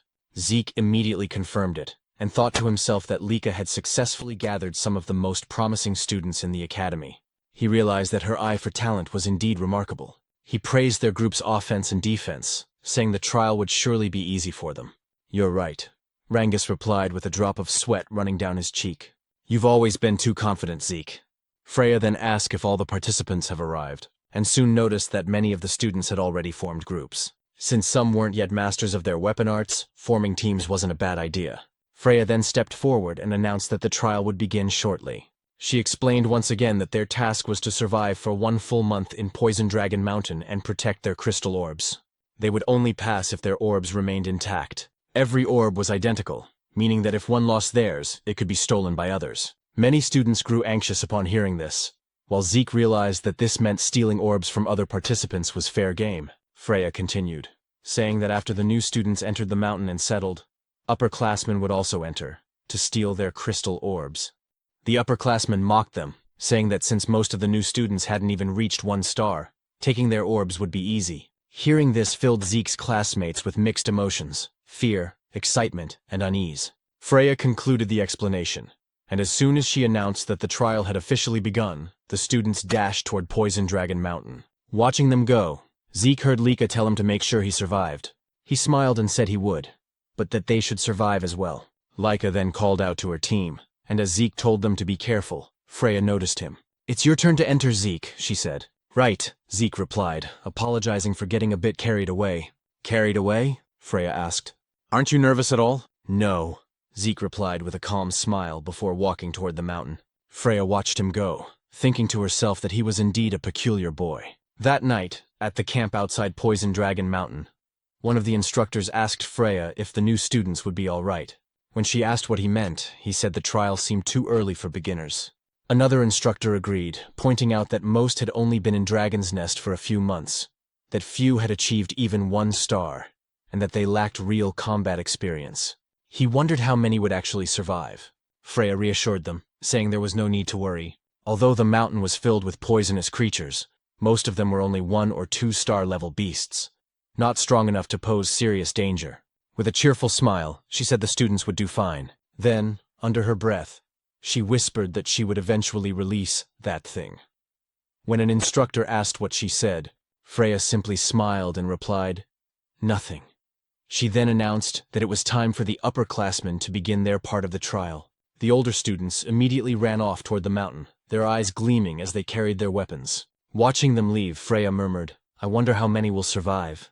I can't wait to see the results." Meanwhile, inside the Poison Dragon Mountain, as the upperclassmen began their hunt, one of them spotted their first target.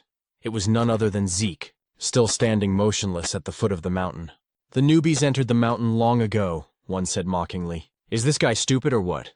Another raised his crossbow and prepared to shoot. But before the arrow could reach him, Zeke effortlessly caught it mid-air. As the upperclassmen stared in disbelief, Zeke snapped the arrow in half and said, "I've been waiting for you." One of them asked what he meant, but another shouted that it didn't matter. Didn't they see how he caught that arrow? Without wasting a second, Zeke dashed forward, his eyes sharp with excitement. "Now then," he said with a smirk, "let's play together." In the deeper part of Poison Dragon Mountain, Celine and her group were under attack by the mountain's monsters. After Celine slew a massive frog-like creature, another one suddenly leapt from behind her. Raymond swiftly raised his shield, blocking the attack and saving Celine just in time. With a powerful swing, He bashed the monster to the ground and drove his shield straight into its body, killing it instantly. Seeing that Rangus was easily defeating his own opponent, Raymond smiled in satisfaction. Lika then praised them for their excellent teamwork, and Rangus gratefully thanked her. However, his eyes widened when he saw the mountain of slain frog monsters that Lika had single-handedly defeated. Selena, impressed, remarked that Lika's power was truly on another level, just as they had expected.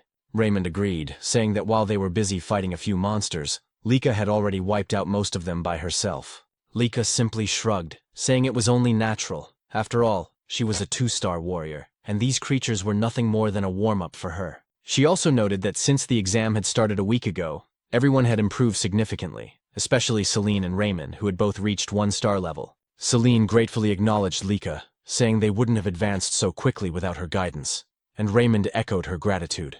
Rangus, however, remained silent, quietly thinking how far he'd fallen behind now that both Celine and Raymond had achieved their first stars. Celine noticed his downcast expression, and gently told him that he would surely get stronger in time and reach 1-star level too.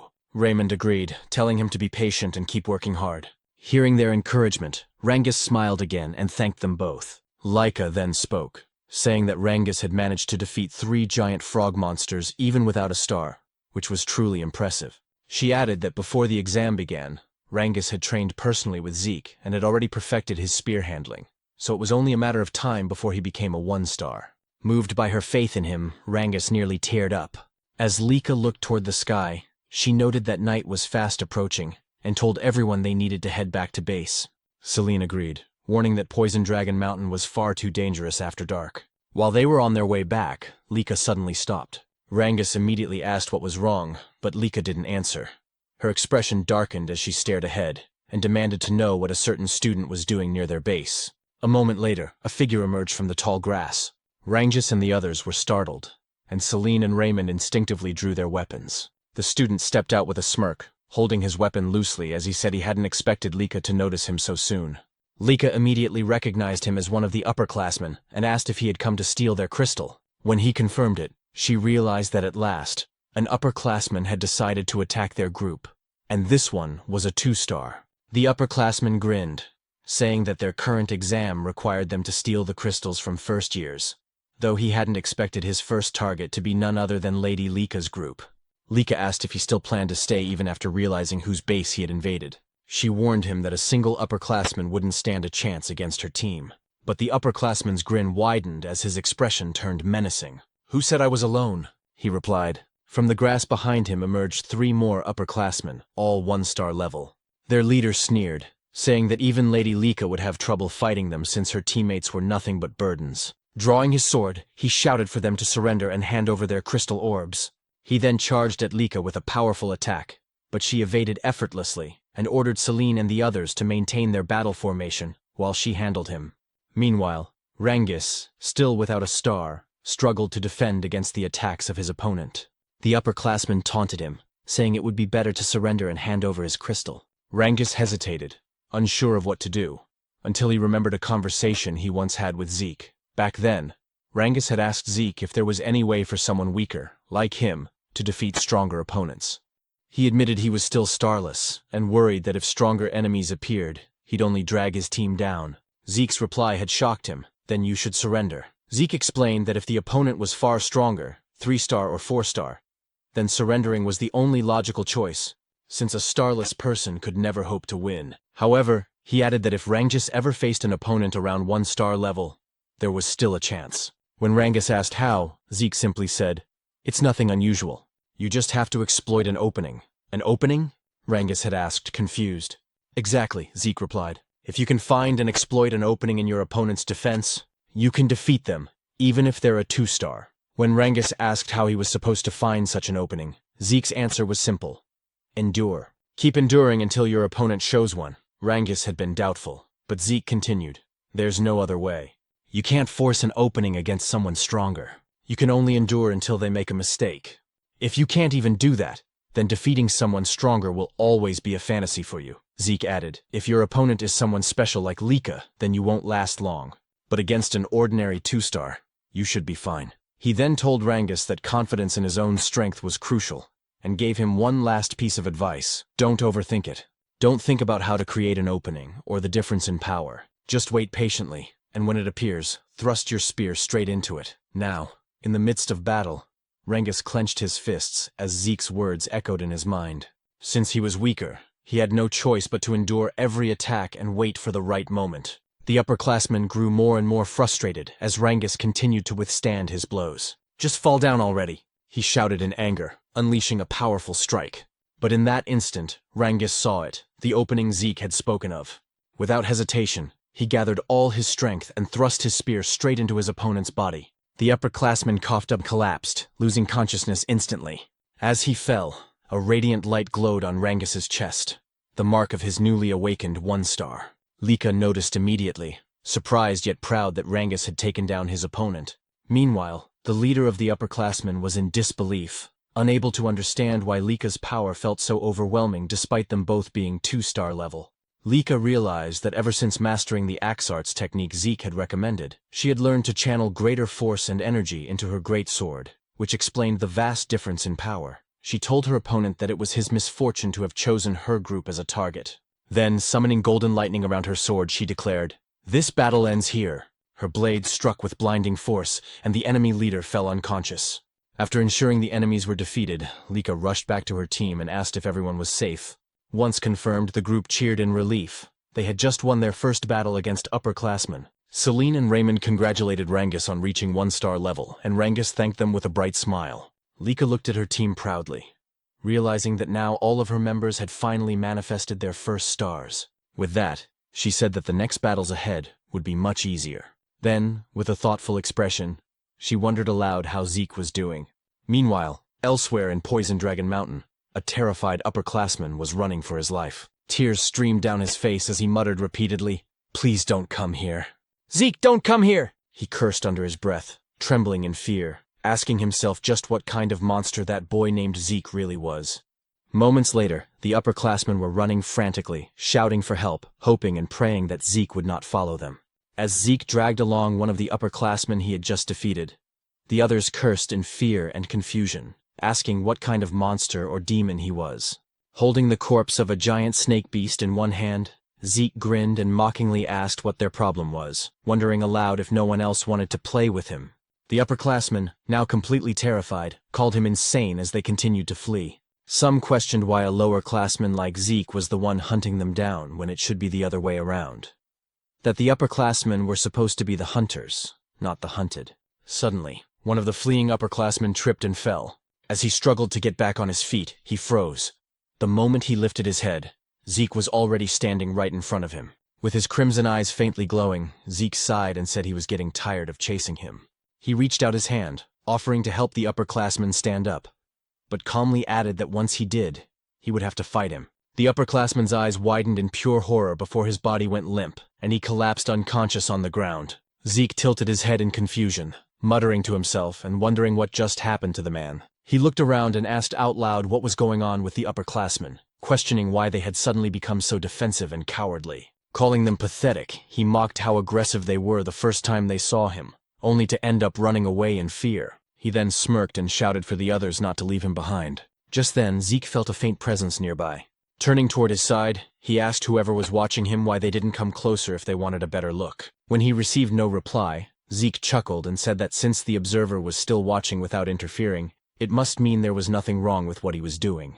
With that, he said he would stop holding back and continue his little game with the upperclassmen. From the direction where Zeke had sensed the presence, a man emerged. It was one of the overseers monitoring the examination. Beads of sweat rolled down his cheek as he whispered to himself, unable to comprehend what kind of child Zeke was. He had witnessed Zeke defeat upperclassmen who were supposed to be far stronger than him. And even more astonishingly, Zeke had sensed his hidden presence.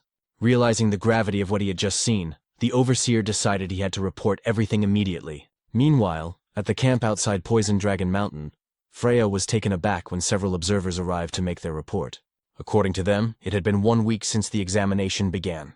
At present, 30% of the lower classmen had already dropped out, while the remaining ones were gradually adapting to both their environment and the dangers of Poison Dragon Mountain.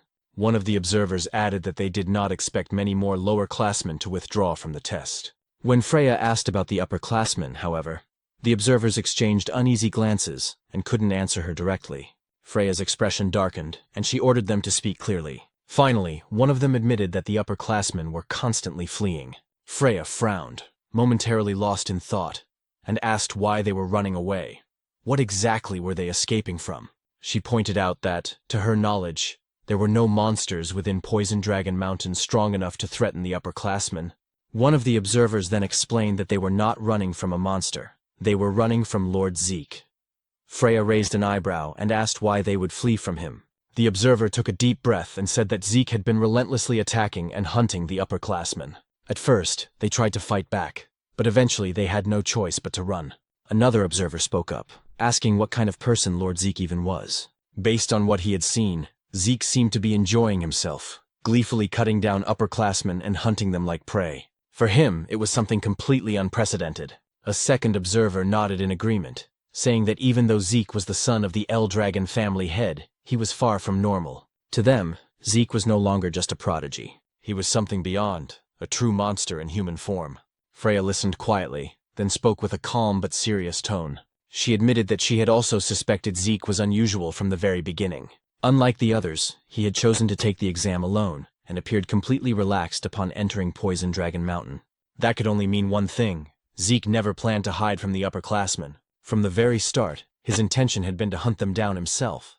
Remembering the look in Zeke's eyes when they first met, Freya couldn't help but think that the boy was indeed a monster. Suddenly, one of the observers frowned, asking what that strange sound was. Freya's lips curved into a faint smile as she said that what they were hearing was something she had been waiting for.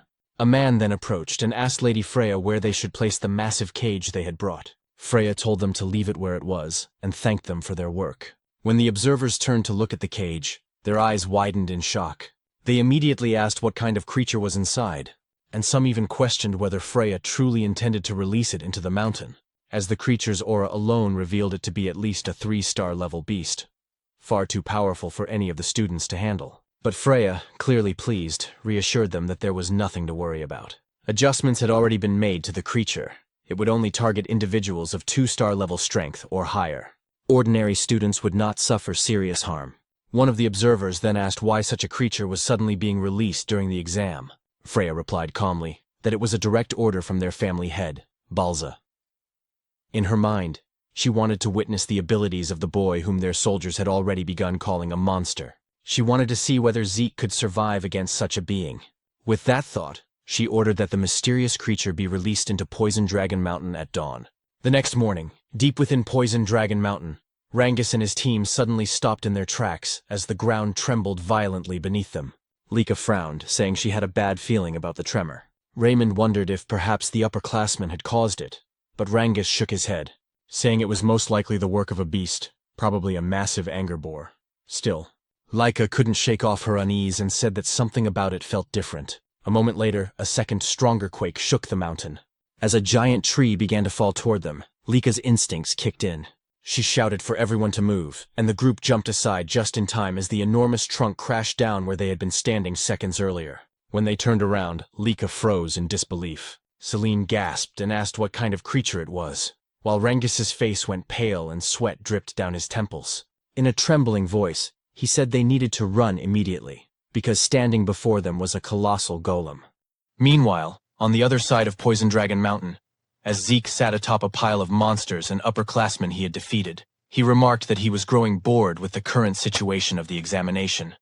Since no more upperclassmen dared to face or challenge our protagonist, and because he could no longer sense the presence of the observers of the exam who seemed to be simply letting him do whatever he pleased, Zeke found the entire situation rather disappointing. Until suddenly, he sensed a presence from the opposite side of Poison Dragon Mountain, causing him to immediately question what kind of strange aura it was.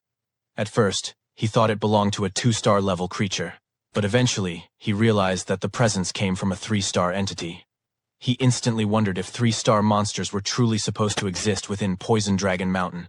He also questioned whether the aura he sensed belonged to an unknown being that had lived within Poison Dragon Mountain for 1,000 years. Zeke then thought that all the examinees would surely struggle against a 3-star level creature, and even Lika herself would definitely not be able to handle it. He also said that the instructors should have made sure that no 3-star level creatures existed within Poison Dragon Mountain before the examination began. But after pausing in brief contemplation, he questioned whether Freya and the other instructors had intentionally allowed a 3-star creature to remain on Poison Dragon Mountain as part of the exam. He then admitted that he had no idea what the instructors were thinking. Still, he found it perfect, because it meant he would once again have an opponent to entertain himself with. Zeke also realized that the presence he sensed was far from where he currently was, and he wondered aloud why the creature did not simply appear near his location. But he stated that he couldn't just sit and wait, and because he wished to face a 3-star level monster, Zeke declared that he would go to it, and that the creature should wait for him. Meanwhile, Celine had launched an attack toward the golem, but even with the full force of her strike, it had no effect. She couldn't believe that she failed to inflict even a scratch on the golem's body. Raymond also charged in and struck the golem with his shield using all his strength, yet his attack was just as ineffective as Celine's. This prompted Lika to use her aura and lightning to attack. After noticing that the golem's arm had sustained a scratch, Lika concluded that with aura, she was able to cause damage to the golem's outer shell. In other words, only 2-star levels like her could inflict any harm, and her 1-star companions were incapable of doing so. Rangus immediately called out to Lady Lika to ask what they should do next. Lika instructed them to listen to her orders. She said that after she gained the golem's attention, they would need to seize the opportunity to escape.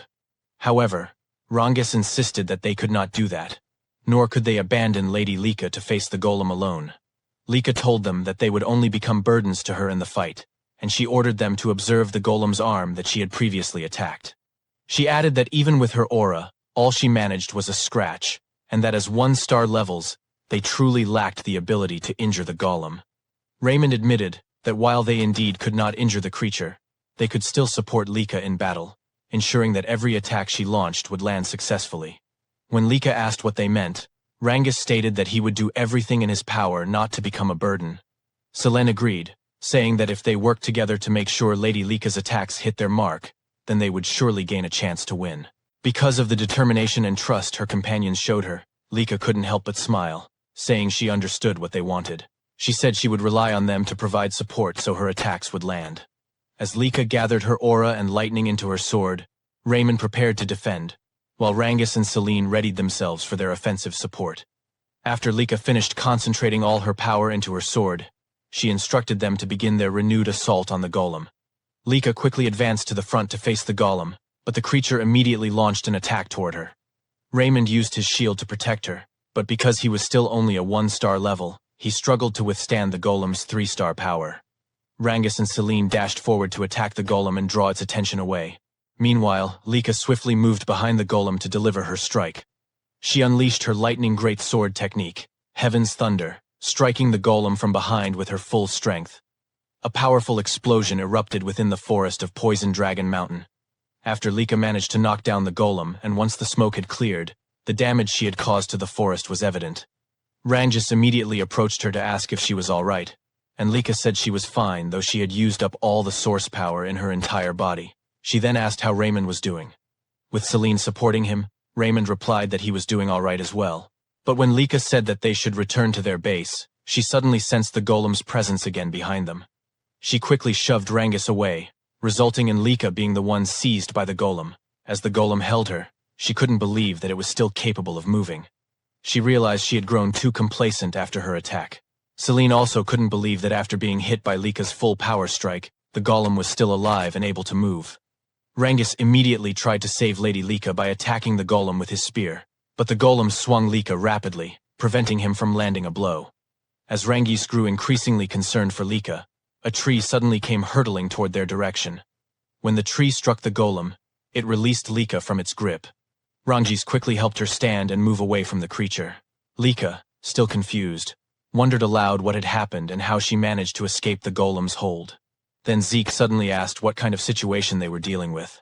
Rangus and Lika immediately recognized our protagonist upon hearing his voice.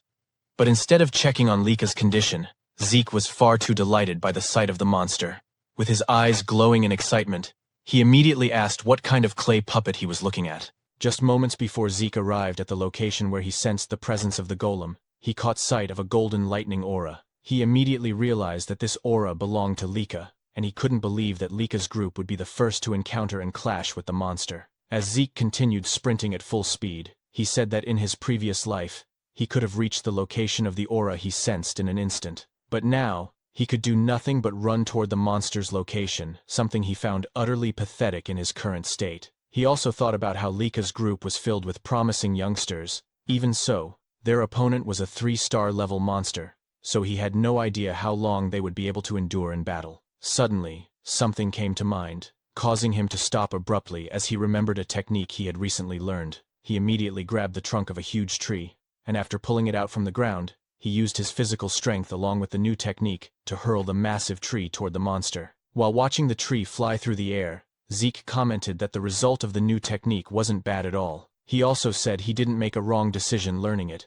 because with his current body, he would definitely need this technique, the technique known as nurturing dragon throwing arts. According to Zeke, the basic Eldragon combat manuals were given to them as preparation for the exam. The nurturing dragon combat arts, much like the strike dragon combat arts, didn't contain battle techniques but instead basic movements and source power flow simple instructional texts. But they were perfect for him, especially since in his previous life he had been a long-range fighter possessing a body similar to melee fighters. However, he quickly realized that throwing a tree at the monster wouldn't be enough, so Zeke resumed running toward Lika's location. Rangus, still unable to believe Zeke had arrived, immediately asked if they were all right. Rangus confirmed that they were, but said that wasn't what mattered. They had a bigger problem, the golem they were fighting. Zeke's eyes glimmered as he repeated the word golem, saying so that's what the creature was called. He also said the creature was strange because he could sense its presence, yet he couldn't detect any life force within it. As the golem rose again, it immediately launched an attack toward Zeke, prompting Lika to shout an alarm, with Rangus warning that the golem was extremely dangerous. But even though the golem unleashed a powerful attack, Zeke casually caught its fist with one hand, remarking that the creature was indeed tough. Because of the golem's hardness, Zeke quickly realized that he needed to use aura in order to gradually break through its defenses. With a swing of his arm as he pushed away the golem's fist, he commented that fighting and defeating the golem using normal methods would be too boring. Lika, exasperated, said that Zeke was always too reckless, while Rangus couldn't believe that Zeke actually found the golem boring to fight, considering their group had nearly died and struggled greatly against it. When the golem prepared to attack Zeke again, he immediately noted that because of its large size, the creature was definitely dangerous.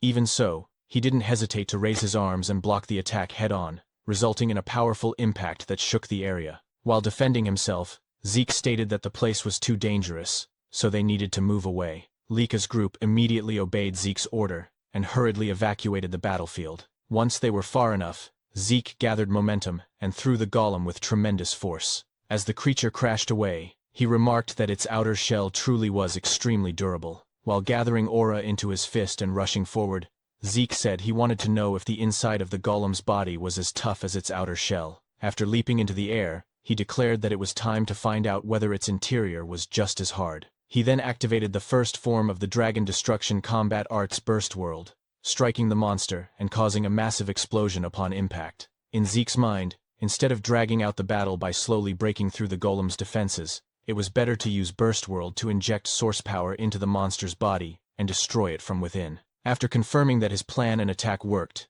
Zeke was overjoyed, saying that fighting this way made the battle far more enjoyable. Meanwhile, 1 month later, at the Eldragon State main building, Zeke was irritated as he questioned why he had been summoned and had his training interrupted. It was then explained that the 1-month exam at Poison Dragon Mountain had concluded safely. After the 3-star golem attack, no other serious incidents had occurred. The number of 7-year-old class members had dropped to 30% from the beginning, due to the harsh environment of Poison Dragon Mountain, but because they were exposed to constant danger and the brink of death, the remaining 30% of the 7-year-old class achieved good results and reached 1-star level. And after the exam ended, Zeke was directly summoned by Balza Eldragon of the Eldragon family. As they walked through one of the hallways in the main estate, Zeke asked what the family head wanted from him. Freya was displeased that Zeke referred to the family head simply as head, so she requested that he address the family head as Master Head, although Zeke argued that it was practically the same.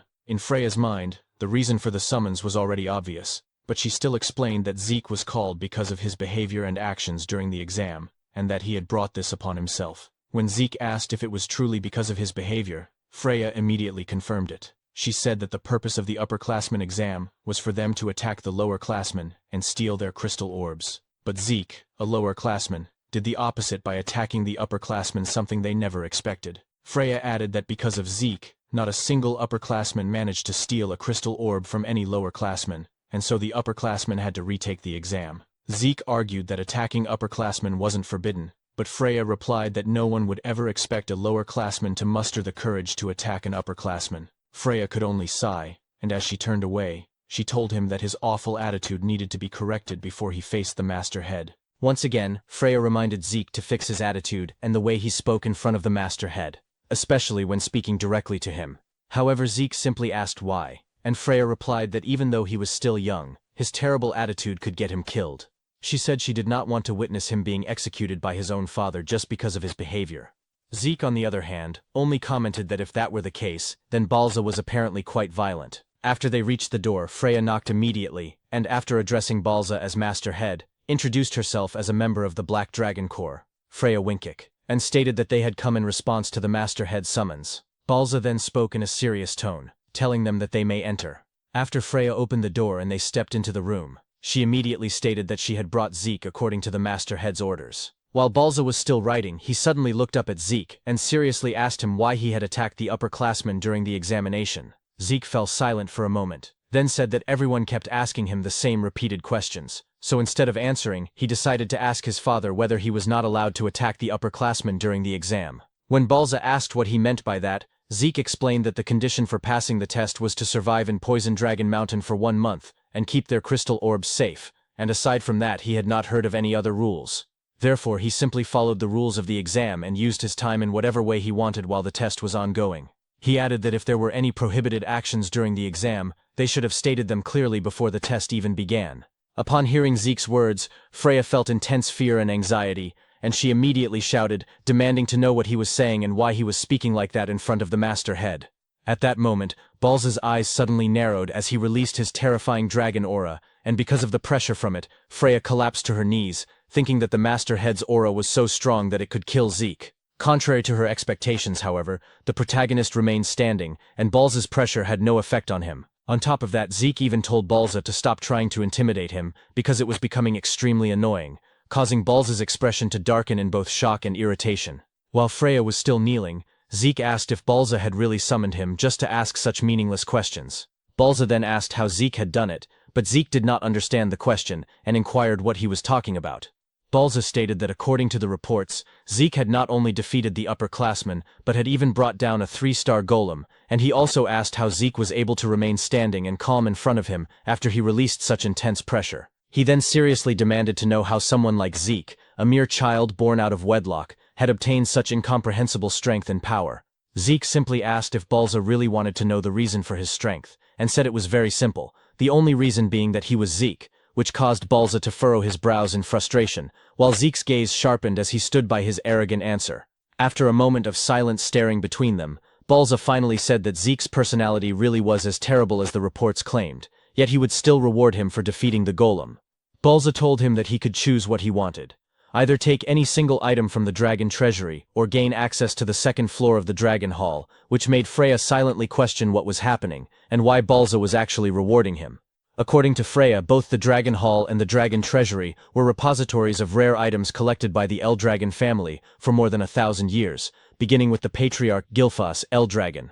She explained that the Dragon Hall contained various kinds of books, including those now considered forbidden techniques, while the Dragon Treasury held relics from previous family heads of the Eldragon family, including legendary weapons, spirit medicines, artifacts, and other items from different eras. These facilities also contained the secret treasures of the Eldragon family, which was why they were heavily guarded, and only a few people were given the opportunity to enter, as one had to demonstrate extremely excellent results to even gain access to the 2nd floor or higher levels of the Dragon Hall. Freya could not believe that despite all the disrespect Zeke had shown to his father, Master Balza still considered him an outstanding child. Zeke then said that if Balza was going to give him a reward, there was no need to be stingy and make him choose, and asked why he could not just be given access to both the Dragon Hall and the Dragon Treasury. Balza, however, stated that he could only choose one, and then told them they could leave, but Zeke suddenly pointed at him, unable to believe that their conversation was already over, saying that he still had many things he wanted to say. This angered Freya, and she immediately grabbed Zeke by the collar,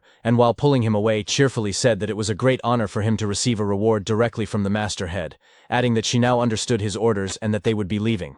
As she turned her back and dragged Zeke along, he said that if that was the case, there was just one last thing he wanted to say to Balza, and he stated that as long as Balza continued to kill off his own emotions the way he was doing, he would never become any stronger no matter what he did. Balza was shocked as he released his aura once more, only to find that his dragon aura had been suppressed by the protagonist's divine dragon. Freya, trembling, told Zeke to be quiet, and after they left Balza's room, the father of the protagonist remained silent, questioning to himself what kind of presence he had felt from Zeke. Meanwhile, as they exited the main hall, Freya shouted, asking what had been going through Zeke's mind and why he had been so rude to the masterhead, and asked if he had not listened to her warnings before they entered Balza's room. Zeke merely asked what she was talking about, saying that he had done everything he could to hold himself back so that he could behave properly in front of Balza, which made Freya ask if that really counted as him restraining himself, and why he could speak politely to the instructors and even to her, yet be so disrespectful to the headmaster. Zeke simply replied that Balza was his father, so the way he spoke to him was different. Because of Zeke's abilities and personality, Freya could only say that he truly was not an ordinary child, and asked who he really was. Zeke, however, asked if she was seriously questioning who he was, and as he always said, he was Zeke, which left Freya speechless. In her mind, all of them had drunk ancient dragon blood as infants, and they had no ability to defy the Master Head, because Balza possessed the power of the Dragon King, a superior species among all ancient dragons, and even Zeke should not have been able to oppose him. That was why she wondered what kind of child Zeke truly was, someone who could stand calmly in front of the Master Head. When Freya fell silent, Zeke asked if there was a problem, but she replied that there was none, while thinking that she needed to thoroughly investigate Zeke's birth records. She then asked which reward Zeke would choose, once again explaining that he could either enter the Dragon Hall up to the second floor, or enter the Dragon Treasury to take any item he wanted, but he could only choose one. When Zeke asked if he could have both, Freya said no, so he had no choice but to select the Dragon Hall, as it contained knowledge. Zeke then thought that he lacked understanding of the current era, and for now he wanted to learn about the new medicines and tools that had been created over the past 1,000 years, but he could only choose one. At that moment Rangus arrived, unable to believe that they would actually be allowed into the Dragon Hall of the Eldragon family. When Zeke asked if he was happy, Rangus immediately confirmed it and said that the Strike Dragon combat arts and Nurturing Dragon spear arts he had learned were already amazing, and now he would have the chance to learn even better martial arts from the Dragon Hall, adding that he could not believe they would receive such great rewards after passing the exam. Soon after, Laika also arrived, excitedly wondering how much knowledge she would be able to absorb before the time limit ended, and saying that she would need to read with all her effort. When Zeke asked if there was a time limit to their stay in the Dragon Hall, Laika replied that even though they could only enter the first floor, the basic rules were the same as the higher levels. She explained that each of them would be allowed to borrow one book from the Dragon Hall, but they could read as many others as they wanted, as long as their time had not run out, so managing their time inside would be extremely important. Zeke simply responded with an I see. Laika then mentioned that she had heard Zeke had been given a choice for his reward, and asked why he had chosen the Dragon Hall instead of the Dragon Treasury, saying that based on what she knew about him, she thought he would choose the Treasury. Zeke replied that he had thought about it at first as well, but for now knowledge was more important to him. Upon hearing that, Laika said that the second floor of the Dragon Hall contained much rarer books than the first floor, especially when it came to martial arts, and that according to what she had heard, the difference in the quality of books between the floors was enormous. Even so, she said she believed there was no technique better than her lightning greatsword technique. Zeke, however, was simply staring at the Dragon Hall, causing Laika to ask whether he was even listening to her. When they finally arrived at the Dragon Hall, the Guardian announced that their time limit inside would be 5 hours, and reminded them to use their time wisely and to remain silent while inside. Zeke was unsure if 5 hours was considered long or short for them, but Laika said that it was already a generous amount of time compared to others who were only allowed 2 to 3 hours inside the Dragon Hall. She then said that the first thing they had to do was decide which book they wanted to borrow, and after that they should use the rest of their time to read as many other books as possible. Rangus mentioned that he had heard of talented people who could read multiple books at the same time, but his current goal was simply to find a martial arts book that suited him before their time ran out. After they entered the Dragon Hall, Zeke commented that finding the books that suited them and that they wanted to borrow would probably be difficult, while Rangus and Celine still could not believe that they were actually inside the Dragon Hall and that this was what it truly looked like. Zeke, on the other hand, said that the number of books in the Dragon Hall was even more impressive than he had expected, and he immediately smiled, excited about whether there was some new knowledge he could discover that might surprise him. At the moments after our protagonist finished choosing and reading some of the books he wanted to read, it was as if he had been struck by lightning from the shock, wondering what kind of new information he was discovering. With a mountain of books stacked in front of him and at his sides, Zeke still couldn't believe what he was reading about rifts, chaos, and magic. Because of the overwhelming amount of new knowledge he was uncovering, his mind struggled to process everything all at once. Eventually, Zeke simply lay down beside the books he had already finished, saying that the events of the past 1,000 years were terrifying, and more than anything, he still couldn't believe what had happened to their world within just 1,000 years, especially the fact that their world was now becoming connected to another world through rifts. According to the information he discovered, 900 years ago was the first time the dimensional wall was torn after a rift appeared. Beyond that rift lay a chaotic world now known as the Chaos Realm. In the Chaos Realm, monsters known as Chaos roamed freely, and there were also humans in that world who possessed powerful source power and continued to fight these chaos. After the Eldragon family learned about the existence of these people, they cooperated with them to fight against the chaos. Through the bond formed in war and their continuous battles against the chaos, 4 powerful female warriors from the other world eventually married into the Eldragon family. They were Typona, Fafnield, Levias, and Bahamut, founders of the 4 great Eldragon branch families that still exist to this day. Zeke's thoughts then drifted back to the anger boar he killed in the forest, the one covered in a strange black mist, as well as the lightning aura he recently saw from Lika. He admitted to himself that he truly knew nothing about any of those things, because both the strange black mist from the anger boar and Lika's lightning aura originated from the other world. But what truly caught his interest was magic, for to Zeke, it felt like an advanced form of technology brought by the people from the other world into their own. His eyes shone with excitement as he wondered where the books on magic might be, questioning why he couldn't find a single book that could teach him magic. Normally, such books would be placed near the history section, but then Zeke was startled when he suddenly heard a voice telling him to be quiet while inside the Dragon Hall. When he turned around, he noticed a golden aura in the darker area of the hall, and immediately wondered how it was possible for him to hear a voice, even though he sensed no presence. He also questioned whether it was truly just a voice, or if this was what they called magic, a technique capable of transmitting sound alone. As he looked up at the ceiling of the Dragon Hall, Zeke confirmed he still couldn't sense any presence aside from the source power he saw earlier. Then suddenly, the books in front of him moved. When the books floated into the air, Zeke was completely shocked and cried out in surprise, asking what was happening. But his eyes gleamed again when he realized something: the use of source power threads to manipulate objects and books. Excited, Zeke exclaimed how interesting that technique was. But when the mysterious voice once again told him to be quiet, Zeke grabbed one of the books mid-air, asking how he was supposed to stay quiet in front of something so fascinating, and demanded that the source of the voice show itself to him properly instead. However, the cloaked figure sitting on the upper floor of the Dragon Hall remained silent. After using their source power threads again, Zeke immediately froze when he realized his entire body was now bound. In the next instant, the mysterious cloaked figure threw him down to the first floor, saying that his time inside the Dragon Hall was over. After tossing him out of the hall's doors, Zeke tumbled across the ground and stabilized himself before landing properly, saying he had discovered yet another thing he didn't understand. As he stood up, he wasn't sure whether he was angry or simply excited by this new discovery, demanding that the cloaked figure show him clearly how the source power thread was used. But before he could continue, Rangus arrived, full of confusion, immediately asking Zeke what happened. Lika followed, asking what he had done inside the Dragon Hall for him to be forcibly thrown out. Zeke simply said he got a little too excited, then asked how things went for them if they found the books and techniques they wanted. Rangus confirmed this and said he borrowed a martial arts book called Cloud Water Spear Arts, adding that he thought he had learned a few simple techniques while inside. Celine said she also learned some techniques, and in addition, borrowed a martial arts book called Windflower Sword Arts.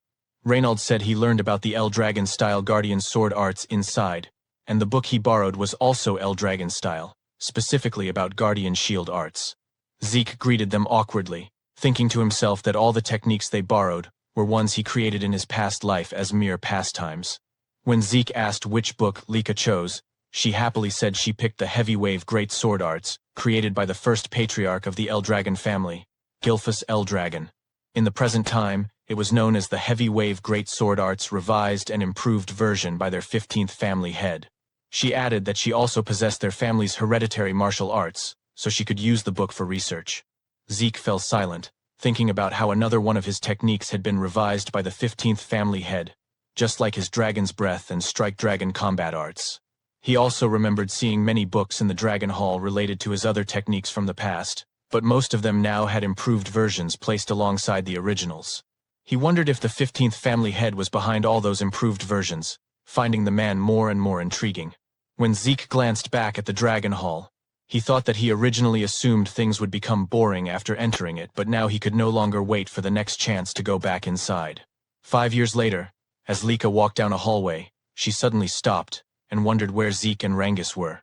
Just then, their classmates arrived and greeted Lady Lika, informing her that Lord Zeke and the others were currently at the training ground practicing. Again? Lika Typhona muttered before thanking her classmates. She was now 12 years old. When she arrived at the training ground, she immediately saw Rangus, Reynold, and Celine preparing to attack our protagonist Zeke, who was now also 12 years old. Meanwhile, in Balza's office, he received a report about the appearance of a special rift. When he asked the person on the other end whether the report was truly reliable, it was immediately confirmed. The man reporting was Ein, captain of the Black Dragon Corps, who stated that according to their investigation, there was roughly an 80% chance that water magic existed inside this newly appeared special rift. Balza responded that the location where the rift had appeared was an extremely troublesome spot, and he questioned why, out of all the places within their territory, the special rift had manifested there. Still, they could not afford to ignore it, as there was a high probability that magic water existed inside the rift. According to Balza, anyone who drinks magic water becomes a mage, because those who consume it gain a special constitution that allows them to convert source power into a different force known as mana. He further explained that the emergence of mana-based magic introduced entirely new techniques to the world, and at the same time sparked fierce territorial struggles over the sources of magic water, known as magic springs. In this age of magic, the number of mages directly determines a house's military strength. However, within Eldragon territory, not a single magic spring existed. For a house like the Eldragon family, which possessed no magic springs, there was only one way to obtain magic water: conquering special rifts. At present, the number of Eldragon mages was extremely small, and including Balza himself, all of them were hardened veterans, who had obtained magic water through special rift conquests. Even so, in terms of sheer numbers, they were being overwhelmed by other houses that owned magic springs. For this reason, conquering special rifts was Eldragon's top priority mission. However, as Ein had reported, the location where the special rift appeared, the abundant dragon forest, was far too troublesome. There had even been a small border skirmish in the surrounding region just the other day. The abundant dragon forest was a vast woodland that lay mostly within Eldragon territory, but part of it stretched into the lands of another house. Those who claimed broader ownership of the forest and referred to it as the Great Abundant Forest were the Kerberos family. Ein added that the rift itself was certainly within Eldragon lands, but considering its scale and position, the special domain formed around it might extend into Kerberos territory. Knowing those mongrels, there was a high chance they would swarm toward it. Balza remarked that their noses were the only thing they were good for, and in any case, they would detect the special rift sooner or later. Thus, the Eldragon family had to prepare with a struggle against them in mind.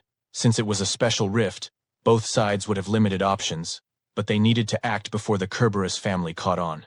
With that decided, Balza immediately instructed Ein to inform all dragons' nests at once, and announced that a selection exam would be held as soon as possible. Meanwhile, at the training grounds, Lika commented that Rangus and the others really went all out every time they trained with Zeke. In the middle of it all, Zeke remained calm as he waited for their attacks. As the three of them attacked Zeke simultaneously from different directions, Zeke's expression darkened as he strengthened his body and accepted all of their blows at once.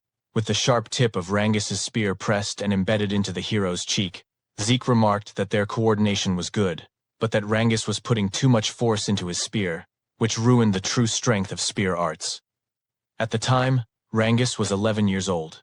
As for Celine, who was 12, Zeke advised her that she focused too much on speed and the number of strikes, leaving no weight behind her attacks, and that she needed to find a proper balance. Raymond, who was also 12, was told by Zeke that his movements and use of the shield were good and correct. Even so, Zeke stated that all of them were still far too passive, and he told them to get more accustomed to attacking. Once again, he instructed them to come at him. As Rangus charged forward again, Lika remarked that watching their training was still completely insane. When Zeke asked what exactly she found so crazy about it, Lika replied that letting himself get hit bare-bodied without using source power was total madness. Zeke simply asked what she was talking about, and said that this was proper training for him. Shouting toward Lika, while flexing his muscles beneath his shirt, he told her that she should witness the fruits of his training. Zeke added that because of this training, his body had become sturdy, even without source power. Lika complained that Zeke should at least have them stop attacking while they were talking, but at that very moment, Rangus delivered a powerful spear strike from behind Zeke. Rangus declared that Lika should look closely at his attack to see just how insane Zeke's body truly was. This caused Lika to shut her eyes and clutch her head, muttering that all of them were truly abnormal. Not only did Zeke refuse to use any bodily defense, but Rangus and the others continued attacking him with full force. Raymond suddenly asked how Zeke could possess such incredible defense without using source power, while Celine said that it was far too mysterious to be explained by the human body. Lika told them not to lump Zeke in with humans, because Zeke was not one of them. She then asked if they knew what the seniors used to call Zeke, and revealed that he was known as the Eastern Hall's demon child. This prompted Zeke to ask whether that title was meant as an insult, before questioning what Lika's purpose was in coming to see them and whether she wanted to join their training. Lika replied that training was fine, but there was something she wanted to tell Zeke first. When Zeke asked what it was, Lika said it looked like they would soon be seeing children from the other dragons' nests, and much sooner than expected. Rangus was visibly shocked by this, while Raymond commented that he had figured it would happen someday, though he hadn't expected it to be so early, and that it was finally time to meet them. When Selene asked if this was for the next test, Lika replied that even she didn't know the details. Zeke then asked where Lika picked up such rumors, to which she answered that she simply observed the instructors, their conversations, and their movements. Zeke said that he had never paid attention to such things, meaning gossip and rumors from instructors the way Lika always did. Lika responded that regardless, they needed to be careful, because the West Hall had that guy. By that guy, she meant one of the next head candidates besides herself and Zeke. Zeke merely said that now it sounded fun. A few days later, the students of the East Dragon's Nest were gathered in the arena, including several students who were being introduced for the first time. Zeke noted that everyone had been assembled in the arena without any distinction by grade, and Lika agreed, adding that, just as she had said before, they would meet students from other dragons' nests. After a short while, the students suddenly fell silent as Freya arrived and immediately ordered them to quiet down. Once the students were lined up before her, Freya announced that 3 days from now, they would be fighting the children of the other dragons' nests. Again, Freya announced that 3 days from now, they would be fighting the children of the other dragon nests, also known as the Dragon Halls. This immediately caused murmurs to spread among the students, as many of them could not believe that they would be facing students from other dragon halls this time. According to them, battles between students of different dragon halls usually only happened during graduation exams, so they could not help but wonder why such a fight was suddenly being held now. Freya explained that there were various reasons behind it, but she could not discuss the details yet. She then added one more thing she wanted to mention. Those who won these matches would be given a special mission. Upon hearing this, Zeke's eyes immediately lit up with excitement. He began to wonder if the special mission Freya mentioned would be worth fighting for, and in his mind, the situation was becoming more and more interesting. Freya then told the students that the matches would be elimination style, with 7 participants selected from each of the East, West, South, and North halls. She also said that the students themselves would decide who would compete, and that the selection had to be finished today. One of the upperclassmen asked Freya if those 7 fighters would be chosen only from among the upperclassmen. In response, Freya simply asked him what he thought was the reason she had gathered every student of their hall there, then stated that participants would be selected from all grades. This caused several upperclassmen to look slightly shocked, and they immediately began questioning what the lowerclassmen could possibly do against students from the other dragon halls. According to them, there was not a single lowerclassman capable of fighting on equal footing with the upperclassmen, as all lowerclassmen were weak beings. However, before leaving, Freya bluntly stated that she did not care either way, and that they should decide everything among themselves today. As soon as Freya left, one of the upperclassmen named Rick suddenly shouted, telling all the lowerclassmen to listen to him. He declared that the 7 fighters would be chosen from among the upperclassmen, and asked if any lowerclassmen had a problem with what he said. Lika immediately shouted back, saying that she did have a problem with Rick's decision. She stated that it was obvious they should also select from the lower classmen, because they had just as much right to participate in the battle. Rick looked at Lika with a mocking smile, and said that she seemed to be under some misunderstanding. What they were discussing, according to him, was everyone's ability. He added that no matter how noble Lika's bloodline was, in a contest of skill, it meant nothing. In response, Lika slowly walked toward Rick as her aura burst forth. As she revealed her 3 stars, she asked him if ability was truly what they were talking about when choosing who would fight the other dragon halls of the dragon nest. The upperclassmen were shocked, unable to believe that Lika was already at the 3-star level. Some of them had heard rumors that she was only at 2 stars, so they began questioning how this had happened. Lika merely said that she agreed with Rick's statement that strength and ability should be the basis for choosing who would fight the other dragon halls. She then loudly asked Rick if there were 7 upperclassmen stronger than her, and if not, then they should also select from the lower classmen. Enraged and irritated, Rick was unable to answer immediately, and eventually said that the only reason Lady Lika was stronger than the other upperclassmen was because her bloodline was special. Nevertheless, Rick insisted that aside from Lika, there was not a single lower classman capable of standing against the upperclassmen, calling them nothing but trash. At that moment, Zeke suddenly told him that he was too noisy. Rick, now furious at the protagonist, asked if Zeke could repeat what he had just said.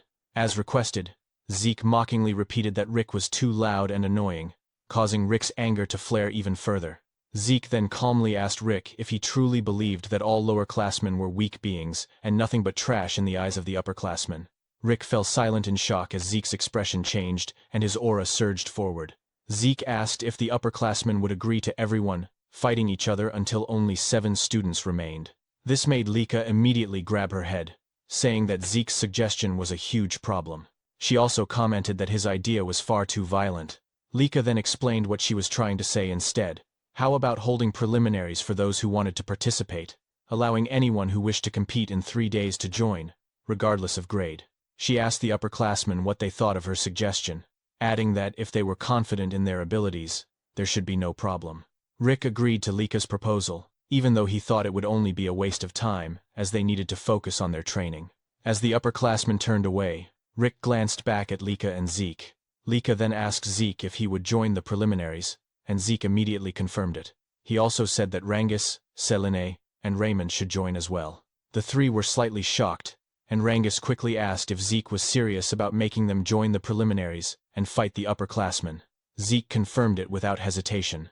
He said that they had been training with him all this time, and if they could not show the results now, then when would they ever be able to show them? Selene commented that the pressure of fighting upperclassmen was insane, while Raymond simply said that since Zeke had already decided, all they could do was give their best against the upperclassmen in the preliminaries. Lika then said that it seemed she would once again be fighting alongside her teammates, and she immediately asked the other lower-classmen if any of them also wanted to join the preliminaries. However, the other lower-classmen were too nervous, whispering among themselves and saying that they had no chance of winning against the upperclassmen, especially since there were 3-star levels among them. Hearing this, Zeke let out a sigh and asked his fellow lower-classmen why they lacked motivation. He told them that fighting stronger opponents was where they gained the most, and added that for now, he wanted to see the so-called abilities of their upperclassmen. After the upperclassmen took out their weapons, they spoke among themselves, saying that the selfishness of lower-classmen these days was such a pain. No matter how hard the lower-classmen tried, there was no way they could win against them. As Rangis and the others gathered together, trembling from the anxiety they felt about facing the upperclassmen, one of the upperclassmen mockingly said that they should go easy on the lowerclassmen. Another upperclassman laughed and agreed, adding that aside from Lady Lika, the lowerclassmen were all like babies, only at 2-star levels. Zeke noticed the reactions of Rangis and the others, so he asked them why they looked so gloomy and whether they were worried about the battle. Rangis immediately confirmed it, saying that their opponents were all 3-star upperclassmen, so it was only natural to feel worried. Zeke then reminded them that they had trained hard with him for the past 5 years and had done well in their training. Because of that, he said, they needed to have more faith in themselves. Selene and Raymond were immediately encouraged by Zeke's words and reminder, while Rangis still could not completely shake off the nervousness he felt about the upcoming fight. Suddenly, one of the upperclassmen shouted, telling them to stop chattering because they were just wasting precious time, and that upperclassmen did not have time to waste on lowerclassmen. He told them to hurry up and start the fight already, saying they would teach the lower classmen their proper place. However, in less than a minute, the spectators could not believe what they were witnessing, immediately questioning what was happening and how the lower classmen had managed to defeat the upperclassmen so easily. Some of those watching even wondered if the upperclassmen were really this weak this year, but others said it was not that the upperclassmen were weak, rather that the lower classmen they faced were simply monsters.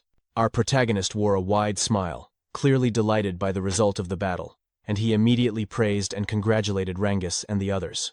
In Zeke's mind, Rangus's deflection techniques and his eye for spotting openings had become much sharper. Celine was also handling the multi-strike windflower sword arts very well, and Zeke thought it was impressive how Raymond could smoothly switch between his shield and sword arts. According to Zeke, all of them had shown magnificent results from their training, and at this rate, if they gained confidence through real combat, it would only benefit them further. Zeke also thought that Lika had grown stronger as well, and with her lightning aura, she could defeat her opponents in a single attack. While the other upperclassmen were still in disbelief at the speed and ferocity of the fight they had witnessed, Lika commented that she believed it was only right to defeat her opponent decisively in order to teach them a lesson for their arrogance. However, Rick could not accept the result of the battle. According to him, there was no way 3-star upperclassmen would lose to 2-star lowerclassmen. At that moment, Zeke walked toward him and said that Rick was naive, because even after seeing the results with his own eyes, he was still spouting such nonsense. As Zeke approached Rick, he said that age and the number of stars were merely indicators, because in actual combat, the strong were simply the victors. Zeke added that if the upperclassmen were weak, then they would lose, and that was all there was to it. Rick suddenly pointed his finger at Zeke, shouting and calling him stupid. He insisted that the number of stars was equivalent to power, and asked if Zeke did not even know something so basic. Zeke calmly replied that whether Rick had stars or not, if his heart was destroyed, he would die all the same. Rick fell silent for a moment when Zeke told him not to lose sight of the essence of strength, because in combat, strength was simply whether one could win or not, and nothing more. Rick then shouted again, telling Zeke to shut up and demanding to know who Zeke thought he was. Rick said he was an upperclassman, so a brat like Zeke should not try to twist logic because it would not work on him.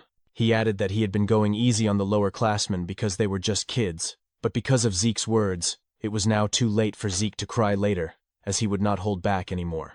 Zeke simply replied that he was already tired of their war of words.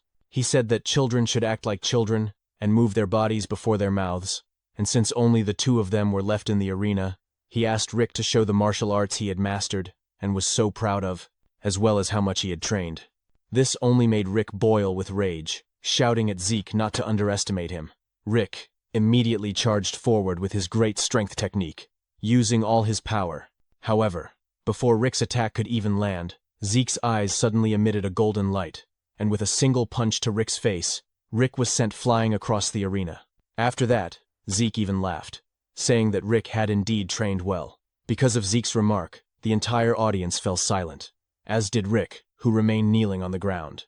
Other students quickly agreed with Lika's comment that Zeke was truly ridiculous for saying Rick had trained well, because before Rick could even show the results of his training at the Dragon's Nest, he had already been defeated by Zeke. Meanwhile, at the West Hall training grounds, students could be seen groaning in pain, clutching various parts of their bodies from the injuries they sustained after the battle. After letting out a deep sigh, one man said that every single one of them was useless.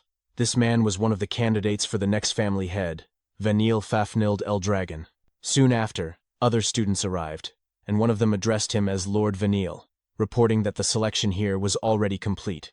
This man, Alan, Vanille's right-hand man, was a 3-star level, and behind him were the other 3-star students who had passed the selection, including Retin, who was only 12 years old. Vanille immediately noticed Retin and called him over, asking if he was truly already a 3-star level, despite being a lower classman. When Retin confirmed it, Vanille praised him, saying that he liked competent people like Retin. Vanille added that if Retin proved useful, he would make him one of his subordinates. Retin immediately bowed and thanked Vanille, thinking to himself that Lord Vanille had acknowledged his strength, and that with Lord Vanille here, there was no way the West Hall would lose to the other halls. Retin also believed that if they achieved great results in the special mission, Lord Vanille would become the next head of the Eldragon family, and when that happened, he would become a direct subordinate of the family head. Alan then stepped closer to Vanille and said there was something he needed to inform him about. When Vanille asked what it was, Alan whispered that apparently, Lady Lika would be participating in the East Hall's selection team. This made Vanille scratch his head in irritation, and with annoyance clearly visible on his face, he said that Lika was an endlessly annoying pest to him. He then stood up and said that it did not matter, because no matter how excellent Lika was, they would be the ones to win. Vanille declared once more that they would win and complete the special mission, and prove to his older brothers that the seat of the next family head truly belonged to him. On the day of the selection, all of the participants gathered, along with the students of Dragon's Nest from the various dragon halls. Because of the sheer number of students who came to watch, Rengis couldn't help but feel nervous as he muttered that there were so many people in the arena. Lika then explained that most of the students from the different halls had gathered to witness the selection, and she also added that since some kids had dropped out during the exams, she could say that the number of students had already been greatly reduced, asking Rengis if he agreed. Instead of answering her question, Rengis thought to himself that Lika was right, and that those who had dropped out of Dragon's Nest weren't here because they were called pseudo-dragons, just like his dad. Lika immediately noticed the sadness on Rengis's face, so she quickly changed the topic, patting him on the back, as she said that what mattered was that they had been chosen as representatives of the East Hall, and that they should be proud of themselves. Rengis immediately agreed and said that he would do everything he could in the upcoming selection. Soon after, they noticed their protagonist standing quietly among the participants of the selection. When they approached Zeke, Rengis immediately asked if something was wrong, while Lika also remarked that Zeke seemed unusually quiet today. Zeke replied that there was no problem, and that he was simply gauging the fighting strength of the students around him. Suddenly Rengis collapsed in shock when they heard a loud voice saying, as expected of Lord Zeke, to think that he can also do such a thing. When Zeke turned toward the source of the voice, he saw two students running toward them. At the same time, Zeke casually remarked that things had certainly changed. The two upperclassmen, who were also members of the selection and were currently running toward him, immediately agreed with what Zeke said. Rick added that after their battle, they had reconsidered their way of thinking, and even though he was part of Eldragon, he genuinely respected the strong. Zeke simply replied that it wasn't a bad thing, so it was fine. Meanwhile, Rengis burst into tears as he clung to Zeke's legs, saying that he was truly shocked by Rick's sudden shout. As they helped Rengis stand up, Zeke thought to himself that every participant in the selection from the different dragon halls was at the 3-star level except for those from the East Hall. As he expected, there were no 4-star students among the participants, but there were several who already had 1 foot in that realm. That was why Zeke was excited to see what kind of techniques he would witness this time. While they continued talking, a girl suddenly hugged Lika from behind, and Lika immediately recognized her as Sandy. Because of Lika and Sandy's loud voices, Zeke also turned his attention toward them. While still hugging Lika, Sandy said that it had been a long time since they last saw each other and asked how Lika had been. She also asked if anyone was bullying Lika, but Lika simply replied that she was fine. When Celine asked who the person hugging Lika was, Lika immediately introduced her as Sandy, her cousin Sandy Typhona, the daughter of the Typhona family head. This shocked Rengis and the others, as Sandy was also a member of one of the 4 great families. With a serious tone, Sandy asked Lika who these kids were, and Lika answered that they were her companions and also her friends. Sandy then asked if Lika was sure they were her friends, saying that while it was good to get along with other kids, they lacked the ability to be Lika's companions, since Lika was one of the candidates to become the next family head of the Eldragon family. Zeke immediately intervened, saying that it would only become clear when they fought. When Sandy asked who he was, Lika quickly said that he was Zeke, and also one of the candidates like her. Sandy then asked if he really was a candidate, and whether he was the rumored illegitimate child of the current family head. She bluntly stated that she never thought a mere bastard like Zeke would still be alive. Despite Sandy's harsh words, Zeke remained smiling, while Lika was clearly shocked, and immediately asked Sandy why she was acting like that in front of her friends and Zeke. Sandy was surprised by Lika's reaction and said that even if Zeke was an illegitimate child, he was still Lika's rival. She added that Lika wouldn't be able to defeat the other family head candidates with such an attitude. Sandy also remarked that Zeke's group was of poor quality, as none of them were even 3-star level, and asked if the East Hall students were really that weak now. Zeke suddenly cut in, pouting slightly as he warned Sandy that if she kept looking down on them the way she was now, she would end up having the rug pulled out from under her. Sandy's expression immediately darkened, her eyes narrowing as she asked Zeke to repeat what he had just said, questioning whether a mere illegitimate child with no backing other than the family head's blood was actually daring to lecture her. Zeke calmly replied that what he said wasn't advice, but a warning. This caused Sandy to flare up in anger, but another student quickly stepped in and said that Sandy shouldn't cause trouble for the other teams. The student introduced himself as Aegis Van Blade, a representative of the North Hall. As Rangis tried to recall who Aegis was, Sandy told him not to interfere, saying that they were in the middle of an important conversation. Aegis, however, smiled and said he couldn't let it slide, since the selection battle was about to begin. As the students continued chatting while waiting for the selection to start, a man suddenly arrived and drew everyone's attention. Rangis, Lika, and Sandy all fell silent, while Zeke smiled brightly, excited for the battle to come. The man who announced that the selection battle would now begin was none other than the captain of the Gold Dragon Corps, Teach Mentric, also known as the Educator. Mentric announced that from this moment on, the selection battle would officially begin. He then explained to everyone that the matches would follow a tournament-style elimination format, combining all 4 halls. According to him, the 4 halls would be split into 2 groups, and the halls that emerged victorious from each group would face each other in the finals. He added that the battle format would be one-on-one duels, where each hall would send out its fighters one at a time, following a predetermined order of the 7 participants from each hall. Mentric further explained that the hall which defeated 4 opponents first would be declared the winner, and once the match began, no changes to the fighting order would be allowed. Because of this, the fighting order itself had to be carefully considered as part of each hall's strategy. As a final point, Mentric revealed that those selected through this match would be assigned a special mission, one that was extremely important to the Eldragon family. Anyone who took part in this mission would make a significant contribution to the family, and for Lika and Veniel, gaining such contributions meant taking a major step closer to the head's seat. After that, Mentric said they would now determine the brackets, and called forward the representatives of each hall in order to draw a stone from the box. The first he called was Veniel Fafnield, the representative of the West Hall. As Veniel approached the officer holding the box, he immediately reached inside and took a stone. Afterward, Mentric promptly sent him back to his position. As Veniel walked away, a bead of sweat rolled down Lika's face as she stared at her older brother, who was also looking back at her and her group with a malicious smile. Zeke quickly noticed this and asked Lika if she knew that man. Lika immediately confirmed it and told Zeke that the man was the West Hall's head candidate she had mentioned before, none other than Veniel Fafnild Eldragon.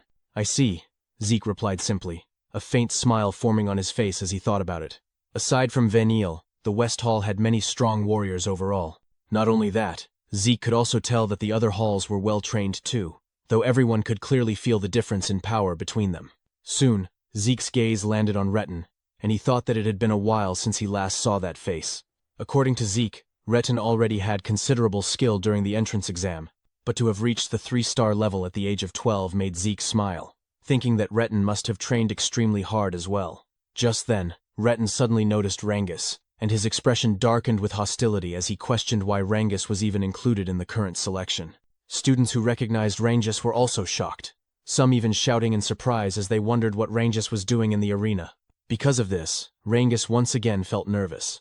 When Raymond noticed it, he immediately asked if Rangis was okay.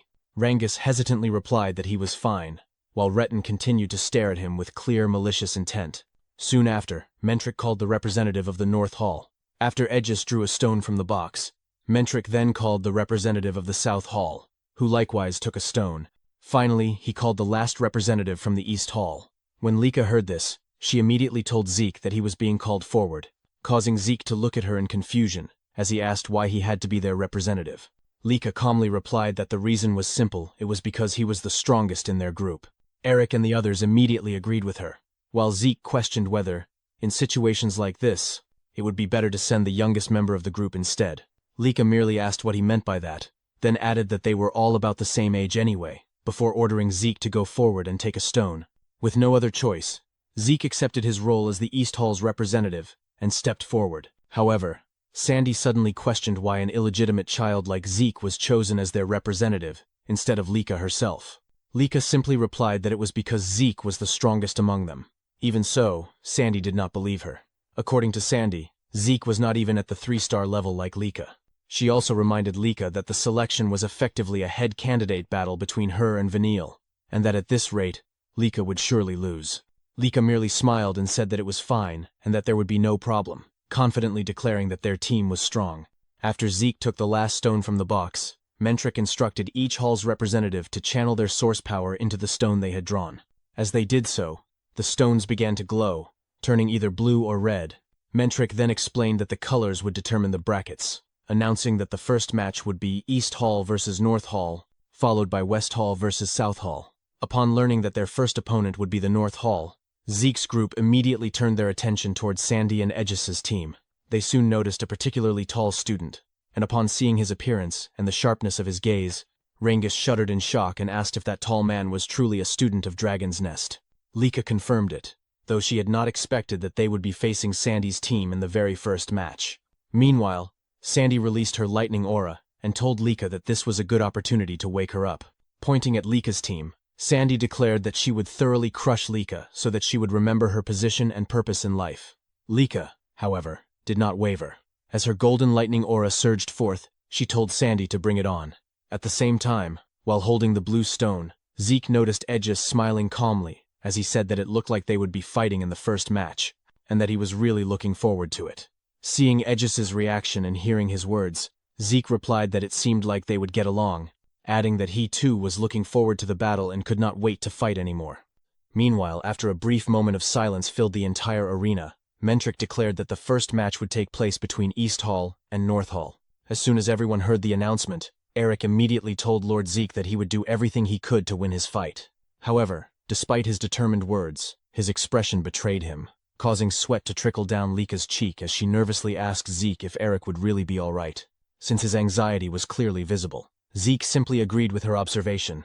Soon after, Mentric asked whether both groups were ready for the match, and once Eric stepped into the center of the arena to face his opponent, Mentric immediately ordered the start of the battle. Eric charged at his opponent right away after gathering his source power into his fist. As Zeke and the others watched from the sidelines, Zeke couldn't help but wonder what the outcome of Eric's match would be. Lika responded by saying that judging by their appearances, it was going to be a tough fight, and she quickly asked for Zeke's opinion. Zeke simply replied that there was no such thing as a guaranteed victory in any battle, unless they were talking about himself, since he was confident that his wins were always absolute. Lika then clarified that she wasn't referring to him but to Eric, so Zeke decided to just focus on watching the fight. Zeke added that in terms of skill alone, North Hall's fighter wasn't much different from Eric, and if Eric fought the way he normally did, he should be able to win. Lika immediately agreed, but pointed out that this was their first time fighting in front of such a large crowd, and the pressure of representing their team was also a heavy burden. As Eric continued to receive relentless attacks from his opponent, Zeke admitted that Lika's words were true, though he also mentioned that Sandy and Aegis Vanblade were exceptions. Zeke explained that both Sandy and Aegis were already on the verge of reaching the 4-star level, meaning they wouldn't be easily shaken. He also remembered that Sandy was Lika's cousin from the Typhona family, which likely meant she wielded techniques from the same lineage, and he noted to himself that this would become valuable battle experience for Lika. After Eric was eventually knocked down by his opponent, Mentric declared that the winner of the first match was North Hall. Because of this, Marin became extremely nervous, and despite her hesitation, she said she needed to win. Lika tried to comfort her, telling her not to be too anxious and that she would be fine, but in just a moment, Marin was also defeated by her opponent, leaving Zeke and Lika with nothing but a sigh. As Eric and Marin trembled, they apologized to Zeke for their losses, but Zeke simply laughed and said he already knew they were completely overwhelmed by the atmosphere of the arena. He added that they didn't need to worry, because if this were a real battlefield where life and death were at stake, the results would surely be different. Zeke cheerfully reminded them that the place they were in now was meant for learning and testing their strength, not for killing each other. He explained that lessons like today's were experiences they could only gain safely here, and that their failures would become nourishment for them on a real battlefield in the future, so they only needed to continue honing their skills. Hearing this, Eric and Marin quickly regained their spirits. However, their team had already suffered 2 straight losses, making the next match extremely important, and Zeke immediately asked if Rangus understood that. Rangus, already overwhelmed with fear and shock, begged Zeke not to make him even more nervous, saying he had been anxious since morning, and to make matters worse, he would be facing the largest and most intimidating member of North Hall. After seeing his opponent's glowing red eyes, Rangus burst into tears with his nose running, hugging Zeke while saying that his opponent was a terrifying upperclassman and he was truly scared. Zeke calmly reminded Rangus that he had already fought senior students before when they were forming teams, but Rangus insisted that none of the East Hall seniors had looked as frightening as this opponent. Rangus also admitted that fighting someone so intimidating in front of such a huge crowd made him extremely nervous, causing Zeke to sigh while gently holding Rangus's head. Zeke then wrapped his arm around Rangus and told him to carefully observe his opponent, asking what weapon he was holding. After taking a closer look, Ranges saw the massive sword his opponent carried. When Ranges told Zeke that his opponent used a sword, Zeke confirmed it and explained that Ranges was simply fighting someone holding a sword, so he didn't need to think about anything else. Zeke said that if his opponent thrust the sword, Ranges only needed to parry it. If the opponent slashed upward, he only needed to pull back, and if the opponent swung downward, he only needed to step forward and thrust his spear. Zeke emphasized that Ranges only needed to focus on dealing with the weapon in front of him, just like he always did. Because of Zeke's words, Ranges gradually regained his confidence. When Zeke looked into Rangis's eyes, he realized how impressive Rangis's focus was. Zeke knew Ranges still needed guidance to center himself for now, but once he could naturally enter that focus state, he would grow far beyond his current limits. As Ranges and his opponent stepped into the center of the arena, Zeke couldn't help but wonder how much this battle would help Ranges grow. Meanwhile, the spectators quickly noticed the massive size difference between Ranges and his opponent, commenting that there was no way the scrawny Ranges could match him.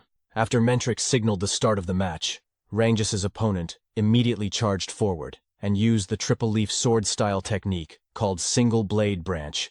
But before the attack could land, Ranges swiftly dodged it.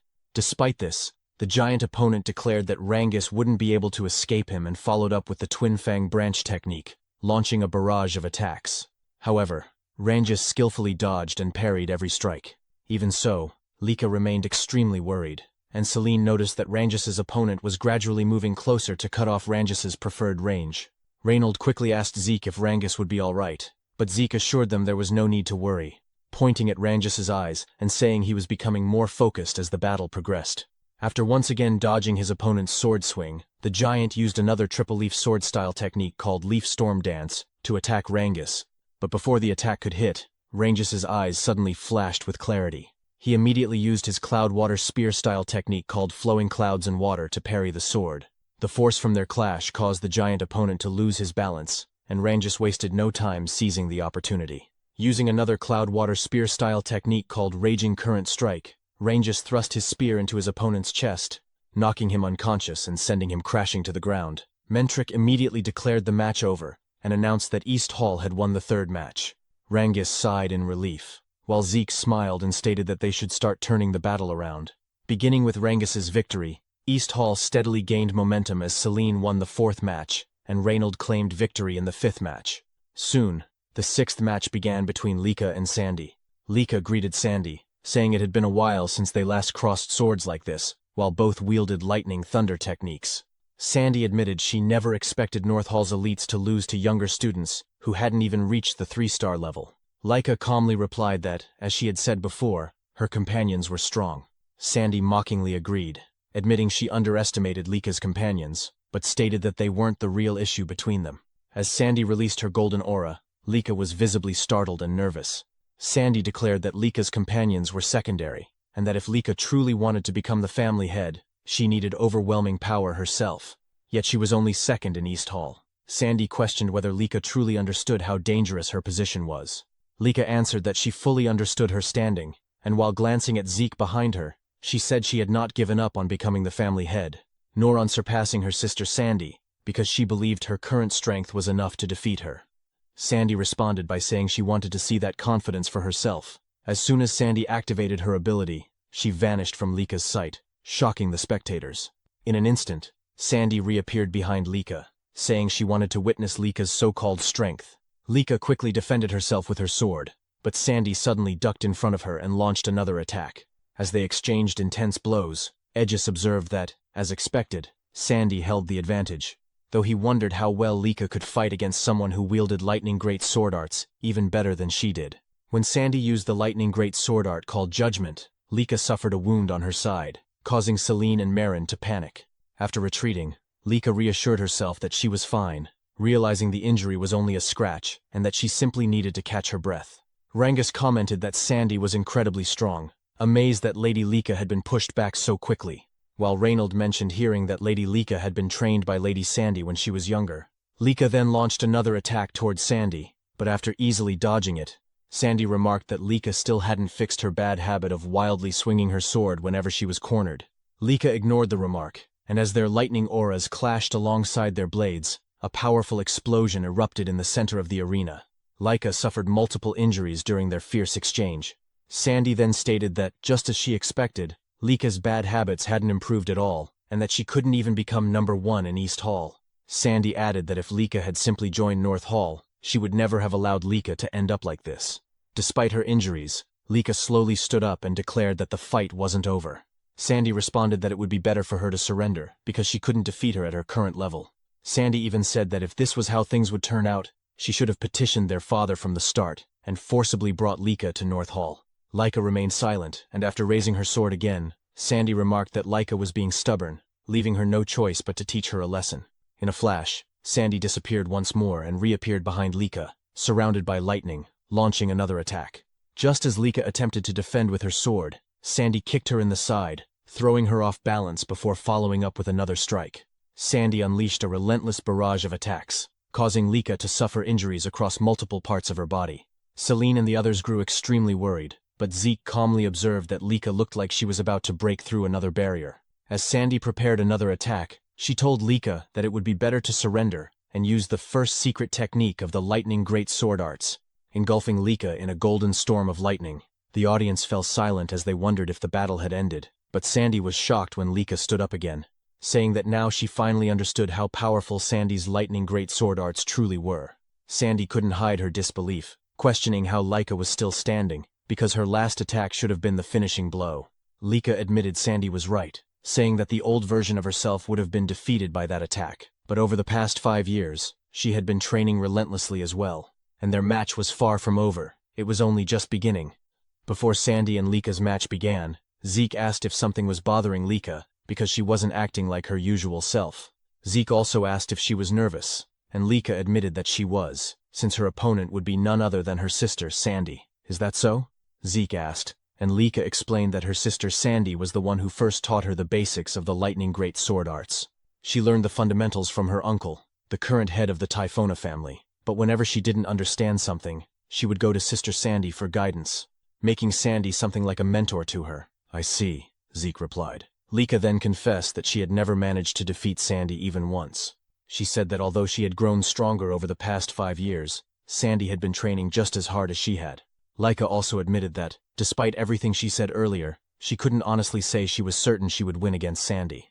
Zeke calmly responded that in that case, Lika should remember their training together, and that she needed to recall the 5 long years they spent training side by side. However, the moment Lika remembered their training, her expression suddenly twisted, as if she were about to cry from frustration, prompting Zeke to jokingly ask if training with him had really been that terrible. Zeke then explained that Lika's biggest weakness was her tendency to let her emotions narrow her focus whenever battles became intense. That was why, for the past 5 years, their training had been centered on helping her remain calm during combat. Lika agreed, saying that Zeke had certainly attacked her quite freely during their training sessions, but Zeke simply winked and said that was what true spirit meant. This only made Lika more irritated as she asked what kind of spirit he was talking about and how that could possibly count as spirit. Zeke simply replied that the results of that training were definitely showing, and that Lika should now be able to calmly analyze her opponent's movements even while fighting. Lika admitted that might be true, but she still wasn't sure whether it would be enough to help her fight against Sister Sandy. Zeke assured her that she would soon find out once she faced Sandy, because when someone with Lika's talent truly observed her opponent's movements, she would come to understand just how powerful that ability could be. Zeke also reminded her not to forget that she had been trained by him, the strongest there was, so she no longer needed to worry about past results. Lika said that Zeke spoke as if it were obvious, and she immediately thanked him for helping her relax before her match. Zeke then asked if Sandy had really been the one who taught Lika the lightning great sword arts, and when Lika confirmed it, Zeke said that this would be the perfect opportunity for her. Just like during training, all she needed to do was carefully observe Sandy's techniques, because if she did that properly, she would surely grow even stronger than Sandy. Back in the present battle, Lika stated that she had carefully observed her sister Sandy's lightning great sword arts, even taking Sandy's attacks head-on to study them thoroughly, and now she had finally begun to see through them. When Sandy asked what Lika was talking about, Lika suddenly launched an attack toward her. Because of the after-images created by Lika's sword movements, Sandy couldn't determine whether Lika had slowed down or stopped, allowing Lika to land a successful strike. While Sandy was still shocked by Lika's sudden counterattack, Lika continued to unleash a relentless barrage of lightning-infused sword strikes. leaving Sandy with no choice but to endure each attack. As Lika charged forward once again, Sandy could only question what was happening and why Lika had suddenly become so fast. When Lika attempted to replicate Sandy's earlier finishing move called Judgment, the attempt initially failed. However, Lika quickly realized that her mistake was failing to replicate the tempo variation that Sandy naturally possessed, something Lika previously lacked. Now that she understood it, she simply needed to apply it properly. Sandy argued that such mastery wasn't something Lika could instantly copy just by realizing it. Meanwhile, Rangus and the others watched in awe at the sudden transformation in Lika's movements and attacks. Zeke, on the other hand, laughed in satisfaction, saying that just as he expected, fighting someone who used the same technique always produced remarkable insight. When Eric asked whether Lord Zeke truly understood the sudden changes in Lady Lika's movements, Zeke explained that Lika was learning her sister's lightning great sword arts during the fight itself, and that it was the direct result of their training, which allowed her to calmly analyze her opponent even while under heavy attack. "I see," Eric replied. As they continued watching the battle, Zeke added that Lika used to lose her composure during combat, focusing only on her own sword, but now she was different. She had gained the composure to observe her opponent while fighting, and by studying the same sword style in the middle of combat, she had reached an entirely new stage. Even so, Sandy still couldn't believe that Lika had already managed to copy her techniques, insisting that such an incomplete imitation would never defeat her. However, after another clash between their swords and lightning, Sandy was suddenly sent flying backward, unable to believe that she was being overwhelmed by Lika. Lika immediately rushed toward Sandy again, declaring that as for physical training, she had spent the past years training to the brink of death with a certain someone. As she gathered lightning for her next attack, Lika told Sandy that this was the true strength of her lightning great sword arts now, before unleashing her grand thunder technique. The attack caused Sandy's eyes to widen as golden lightning surged violently across the entire arena. After the attack ended, Sandy remained standing while struggling to catch her breath, admitting that Lika had truly grown stronger, before finally collapsing, resulting in Lika's victory. Even Vanille couldn't believe the strength Lika had displayed, especially in defeating Sandy. As Lika walked back toward Zeke and the others, Zeke immediately praised her, saying that it seemed he wouldn't need to fight after all. Lika smiled happily and said she was glad she managed to secure the victory for her team. She also mentioned that if she had lost, not that she had ever intended to, Zeke would have been the one to face Aegis in the next match. This immediately prompted Zeke to ask if Lika knew Aegis personally. Lika replied that she didn't know him personally, but Aegis was extremely famous, as he was said to be the greatest genius ever produced by the Vanblade family. "Is that so?" Zeke muttered while thinking to himself that judging by Aegis's aura, he indeed stood far above the other participants in this tournament. Lika then added that even for Zeke, facing Aegis would have been uncertain, and there was no telling what might have happened. Meanwhile, Mentric stepped into the center of the arena and announced that although East Hall's victory had already been decided, the matches would still continue until the end. Rangus and Zeke were both surprised by this announcement. Lika commented that it was strange because she thought the competition was supposed to end once 4 opponents had been defeated. Zeke, however, remained silent as he stared toward Mentric and Aegis, unable to stop himself from wondering what they were planning. Regardless of whatever scheme they had in mind, Zeke thought to himself that as long as he could fight, that alone was more than enough for him. Aegis then said that although North Hall may have lost, he was happy that he still had the chance to fight Zeke like this. When Zeke asked if Aegis really wanted to fight him that badly, Aegis immediately confirmed and explained that what he meant was that Zeke was East Hall's representative. Despite having Lady Lika present, it was Zeke who was chosen, so how could he not be curious about who Zeke truly was? Aegis also added that even if Zeke carried the blood of a family head, from what he could sense, Zeke was only at the 2-star level, and yet he was chosen as the representative instead of the 3-star Lady Lika. That was the main reason he wanted to fight him. Zeke remained silent as he listened to Aegis's words. After a moment, Zeke said that just as he expected, they seemed to get along, because he himself had been eager to cross blades with Aegis as well. When Aegis asked if that was true, Zeke replied that there were many skilled fighters in this venue, but Aegis was exceptional. Zeke also mentioned that he had heard about Aegis's reputation, being called a once-in-a-century genius at such a young age, and that he truly wanted to measure Aegis's strength through a direct battle. "Good. If that's the case," Aegis responded, and as he slowly drew his katana, he said that he was becoming more excited by the minute. Meanwhile, Zeke immediately noticed that his opponent used a katana, and it had been a long time since he had faced someone who wielded that type of weapon. As soon as Mentric announced the start of their match, Aegis rushed toward Zeke with incredible speed, slightly catching him off guard but also filling him with excitement. Zeke noted that with just a single step, Aegis was able to cover such a vast distance, and he couldn't help but praise Aegis's footwork. Aegis, smiling confidently, immediately used his 1,000-blade style technique called 9 blades to attack Zeke. Because of the golden glow from Aegis's aura, Zeke was shocked to realize that the presence of Aegis's katana seemed to completely vanish. However, before Aegis's attack could strike Zeke's body, Aegis himself was startled when his blade only cut through Zeke's afterimage. After launching his attack, Aegis quickly realized that Zeke had avoided his strike by twisting his body within a split second. Aegis admitted that he was certain his attack would land, but Zeke simply smiled and praised the excellence of Aegis's strike, even asking him to show more of his techniques. Without hesitation, Aegis moved swiftly once again and unleashed another 1,000-blade style technique called Wave Blade toward Zeke. As Zeke carefully observed Aegis's attack, he commented that Aegis's blade trajectory was extremely difficult to read. Suddenly, Zeke was caught off guard when he realized that one of Aegis's attacks was coming from beneath the ground, something he had not anticipated. Even so, Zeke remained calm and continued praising Aegis's skill, saying that although he had no intention of allowing Aegis to cut him, the sword paths of Aegis were truly unpredictable. At that moment, Zeke concluded that Aegis was truly a genius, constantly changing his attack patterns without sacrificing speed or power. Aegis's source power flowed flawlessly, without a single wasted movement, delivering sharp strikes that perfectly read Zeke's breathing and rhythm. Zeke knew that such mastery was impossible without relentless training. Meanwhile, because Zeke kept evading every attack, Aegis admitted that he couldn't believe he still couldn't catch him. Aegis praised Zeke, saying that he was truly incredible, and asked what kind of training Zeke had undergone. Zeke simply asked if Aegis really wanted to know what kind of training he did, and then casually invited Aegis to train with him after their battle was over. Moments later, Zeke suddenly moved toward Aegis to launch his own attack.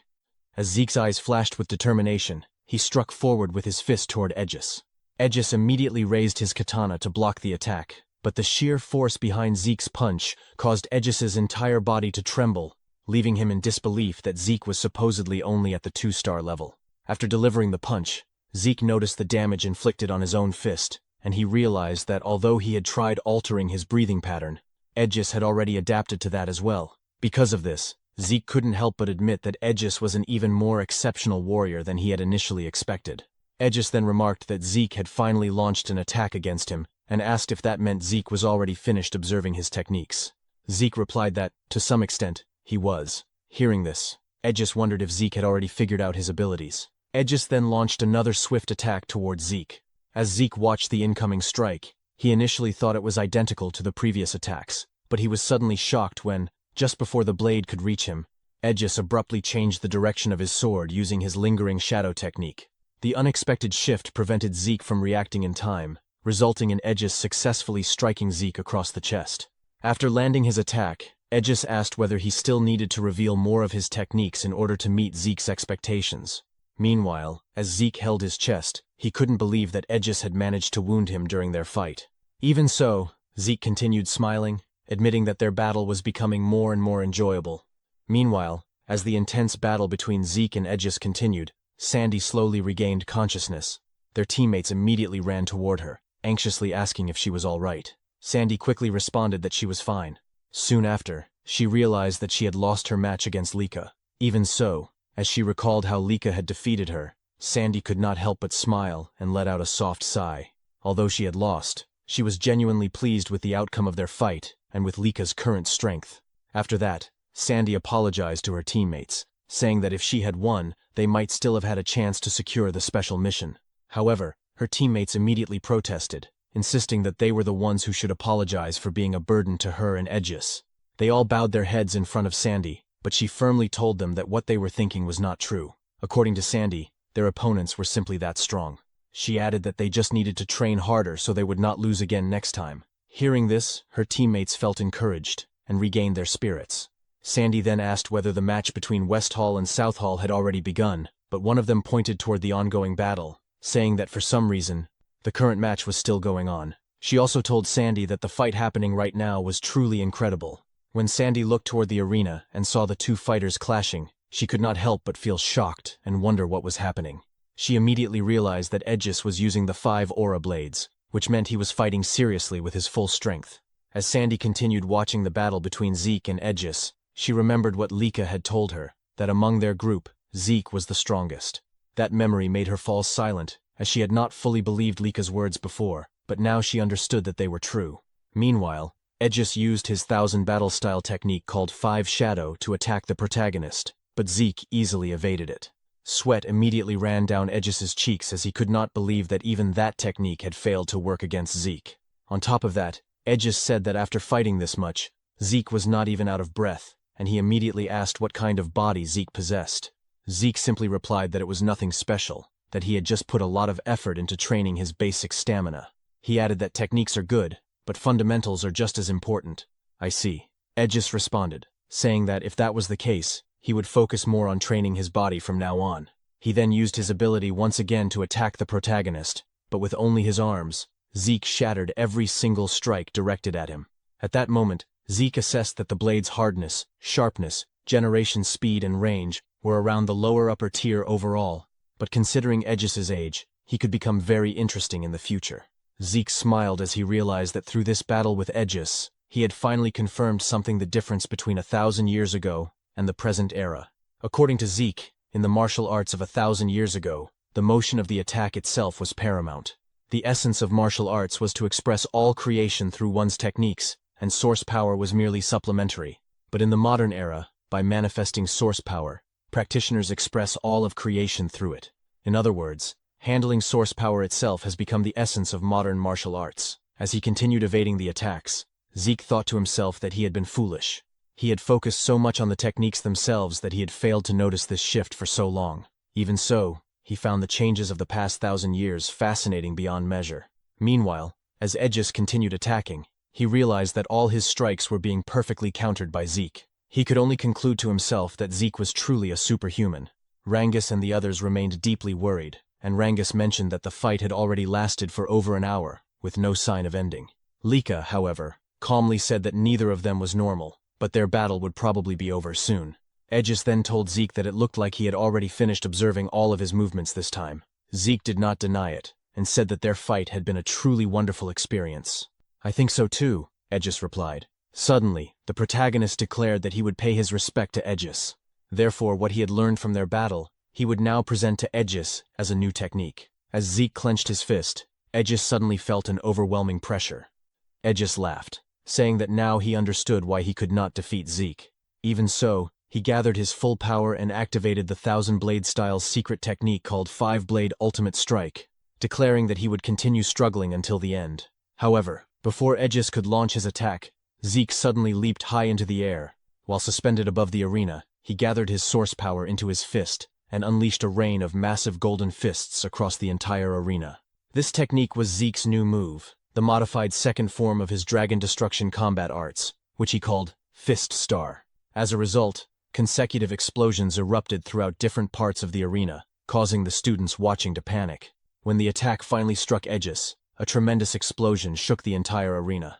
Reynold quickly raised his shield to protect his teammates, marveling at the sheer power of Zeke's attack. Sandy, meanwhile, was so stunned that she could only ask who had won the fight. At that moment, Mentric declared that they had seen enough and announced the end of the match. As the smoke gradually cleared, Aegis's broken katana became visible. Lying on the ground, Aegis could only laugh, saying that he could not even move a single finger. He admitted that Zeke's strength was overwhelming, and that he still had much more training to do if he wished to catch up. Though sweat continued to drip from Zeke due to exhaustion, he smiled as the victory was declared in favor of East Hall. The spectators could hardly believe what they had witnessed, and could not stop asking what kind of battle they had just seen, as well as how Aegis had been defeated. Mentric then announced that they would repair the arena first before starting the match between West Hall and South Hall, instructing everyone to begin preparing. Rangus and the others were filled with admiration and joy, as they had not expected Zeke to defeat Aegis. Lika commented that Zeke had once again destroyed the arena, and that he was strange in so many ways. Zeke immediately asked what she meant, adding that what mattered most was that he had won.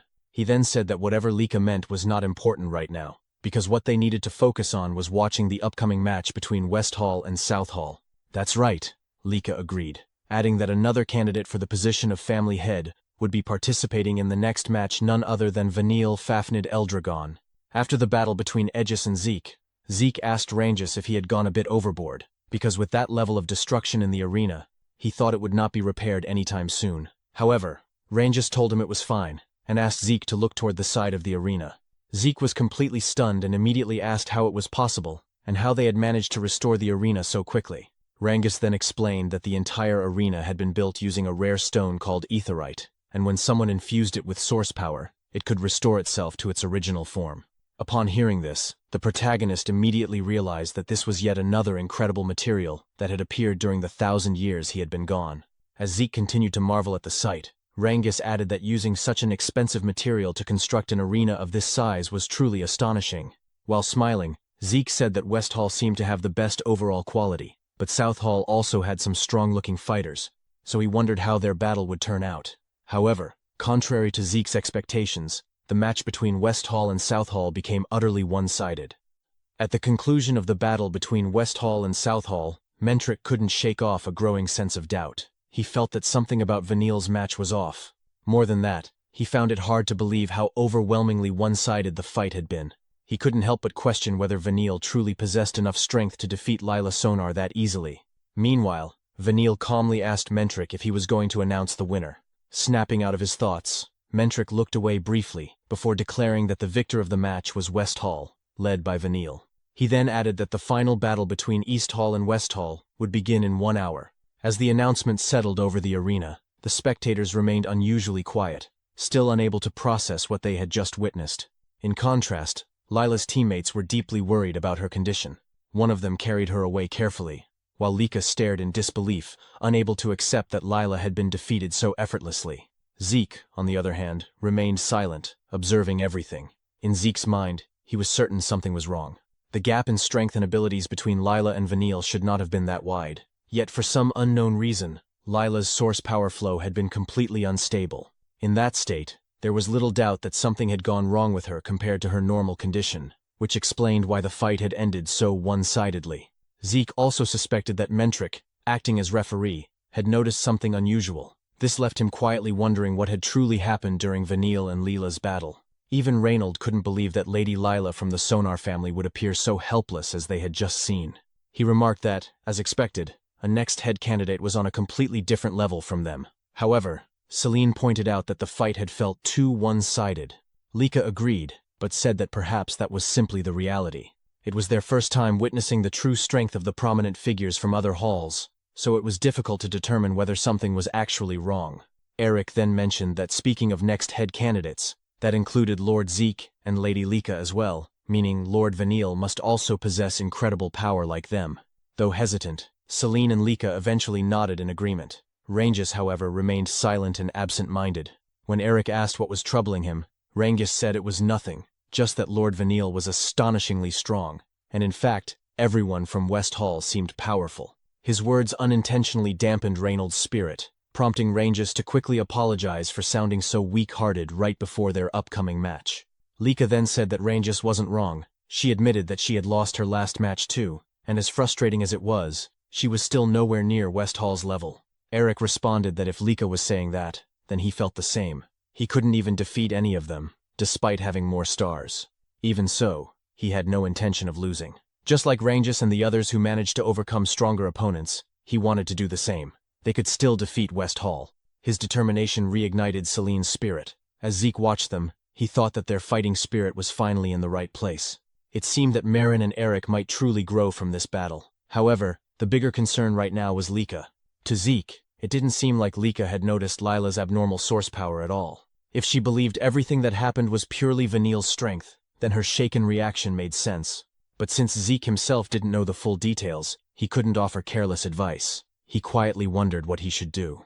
Ranges soon noticed Lika's unusual expression and asked if she was all right. Lika immediately replied that she was fine and, as she walked away, said she just needed to clear her head. Later, in a garden outside the arena, Lika sat alone by a fountain. She couldn't believe that Vanille had grown strong enough to overwhelm Lila the way he did. Even Aegis had been unable to completely overpower Lila without suffering a scratch, yet Vanille had done it effortlessly. The last time Lika fought Vanille was when they were 5 years old, and she had lost. Since then, she had trained relentlessly, determined to one day defeat him.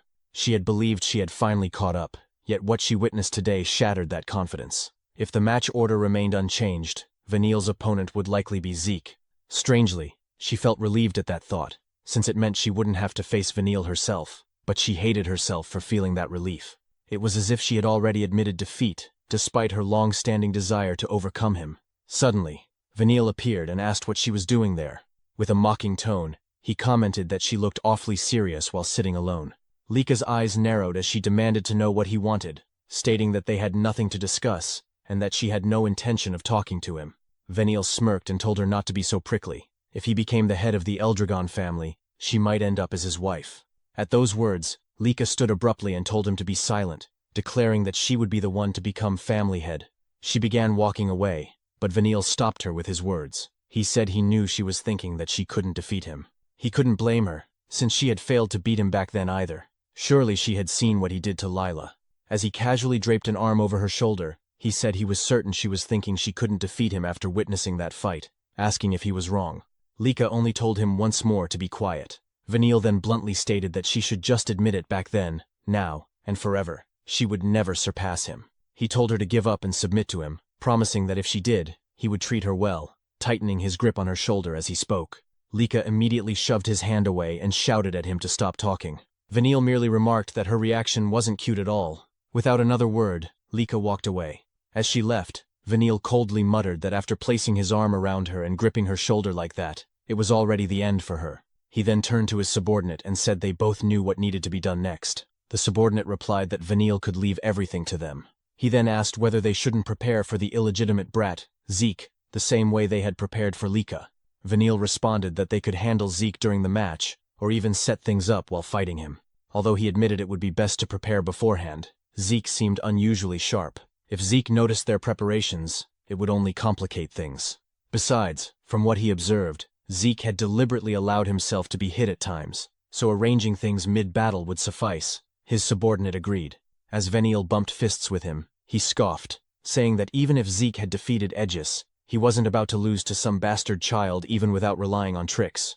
As the water in the fountain behind them slowly changed color, Vanille declared that in this match, they would be the ones to win and claim the special mission.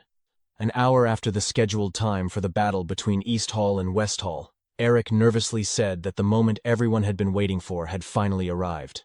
However, in his mind, he could not stop thinking about the reality of their situation. He and Marin were upperclassmen, yet among all the representatives of East Hall, they were the weakest. On the other hand, the group from West Hall was clearly packed with elites. Because of that, Eric could not help but feel a deep sense of anxiety and doubt, wondering if they could really win against West Hall. Suddenly, a fist flew through the air and struck him on the head. After punching Eric, Zeke called him an idiot, and loudly asked what had happened to all the confidence he had shown earlier. When Eric admitted that it had only been an act, Zeke shouted and asked him why he was even fighting in the first place. Was he fighting just to lose? Eric immediately replied that it was not like that. Zeke then told him that if he was going to fight, then regardless of the difference in strength, he had to fight to win, and that was what truly mattered. Because of those words, even though a large bump had formed on Eric's head from the punch, he suddenly felt his spirit rise again, and said that Zeke was right. He was going to fight to win. Zeke laughed, and told him that was more like it. Eric needed to have confidence in himself. After all, Eric had trained hard before, so he should believe in his own abilities. Eric quickly agreed with everything Zeke had said and thanked him. Suddenly, however, Eric fell silent when Zeke said that he would give him a small parting gift. Zeke told Eric to relax his shoulders because the Great Power Fist style was all about gathering all of his strength into a single point before striking. If Eric tensed up too much, the strength he should be concentrating would scatter instead. Zeke tapped Eric's shoulders and once again told him to relax. Immediately, Eric felt a strange sense of relief and confidence. He smiled and said that right now he felt like he could actually win his fight. Zeke replied that was good, then told Eric to go out there and win. As Eric walked toward the middle of the arena, Lika commented that what Zeke had done was strange. She knew that Zeke had never actually learned the Great Power Fist style, yet he seemed to know a lot about it. She also pointed out that sometimes Zeke seemed oddly knowledgeable about other martial arts as well. When she asked him why that was, Zeke simply smiled and said it was a foolish question. Then he calmly said that the answer should be obvious because he was Zeke. Hearing that, Lika could not believe she had even bothered asking such a question in the first place. Meanwhile, when Eric finally saw the opponent he would be facing, the first thought that came to his mind was that the man was a monster. He had already seen how this man fought in the earlier match. Even so, this time Eric felt confident that he would not lose. Just then, Eric's opponent mocked him, saying that Eric was acting pretty cocky for someone who had lost to a North Hall punk before. Eric firmly told him to shut up, saying that he was not the same person he had been back then. Still, his opponent questioned whether Eric was really so sure about that. At that moment, Mentric announced that the first match between East Hall and West Hall would now begin. Eric's opponent immediately launched forward. Eric was momentarily shocked by the man's incredible speed, and before he could fully react, the opponent used his insect brawl dagger technique called Mantis Slash to attack, while saying that someone like Eric could never change in just a few hours. Eric was forced to fall back while blocking the attack. His opponent could not believe that Eric had managed to defend himself using his aura. Nevertheless, he did not stop. He challenged Eric to try defending his next attack, and immediately unleashed a barrage using his technique called Swarming Locust, raining down attacks on Eric. Seeing Eric struggling in his current situation, the opponent mocked him again, asking what the problem was, and what had happened to all the confidence he had been talking about earlier. He said that he had thought Eric might have actually changed. Meanwhile, after receiving several injuries from his opponent's relentless attacks, Eric admitted to himself that his enemy was indeed strong. But that did not mean he could simply allow himself to be beaten one-sidedly. Eric immediately launched a punch in retaliation, but his opponent easily dodged it and told him that he was far too slow. At the same time, Eric received another blow from his opponent, who confidently declared that there was no way an attack like Eric's would ever hit him. Eric realized that at this rate, he would never be able to catch his enemy. He asked himself what he should do now. At that moment, he remembered Zeke's words he needed to relax his shoulders, because the great power fist style gathered all of his strength into a single point. Eric suddenly fell silent for a moment before making a decision to gamble everything on a single attack. He returned to his stance and began gathering his aura. Seeing this, his opponent sneered and said that a weakling like Eric was surprisingly stubborn. The opponent then used a technique called Stinging Bee Flash in an attempt to break through Eric's defense. However, after taking the attack head-on, Eric suddenly smiled and said that he had finally caught him. His opponent was shocked when Eric grabbed and restrained his weapon. Eric then declared that it was time for him to take Eric's attack. Gathering all the aura he had concentrated into his fist, Eric unleashed the Great Power Fist technique, called Great Power Fist. The powerful blow sent his opponent flying straight into the wall of the arena. The spectators fell into stunned silence. Meanwhile, Zeke simply smiled as Mentric announced that the winner of the match was Eric from East Hall. Eric's opponent had lost consciousness. His eyes rolled back and completely white. Eric's face immediately turned red with joy, and he could not stop himself from shouting in excitement over his victory. Sometime later, when Eric's opponent regained consciousness, he could not believe that he had been defeated by Eric. While holding his injured arm, he suddenly heard someone call his name. It was Vanille. The man quickly went before Vanille and knelt down, apologizing for losing his match. However, before he could even finish speaking, Vanille suddenly attacked him. The brutal act caused intense fear among the members of West Hall, including Retin. Vanille then looked coldly at the rest of his companions and asked if they understood what they needed to do. He told them that they must crush every opponent they faced. None of them dared to object and simply obeyed his command out of fear. Meanwhile, Eric confidently told Marin that she could definitely win her match. Marin nodded in agreement, while her opponent simply stared at her with a serious and unwavering gaze. When Mentric finally gave the signal to begin the fight, Marin immediately released her aura and rushed toward her opponent with great speed.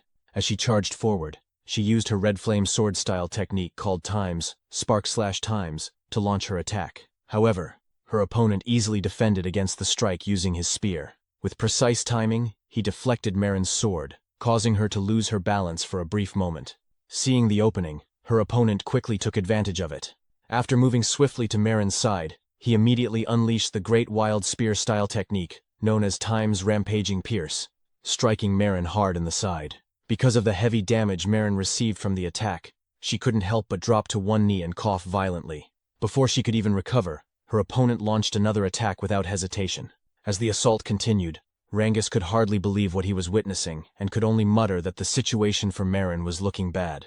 Meanwhile, as blood continued to spill from the wounds Marin was receiving during the fight, Lika trembled with anger toward Marin's opponent, and even Celine said that she couldn't bear to watch any longer. Eric, now cursing under his breath in anger, was about to rush toward Marin's opponent, but Reynold quickly stopped him, firmly reminding him that he was not allowed to interfere in the fight.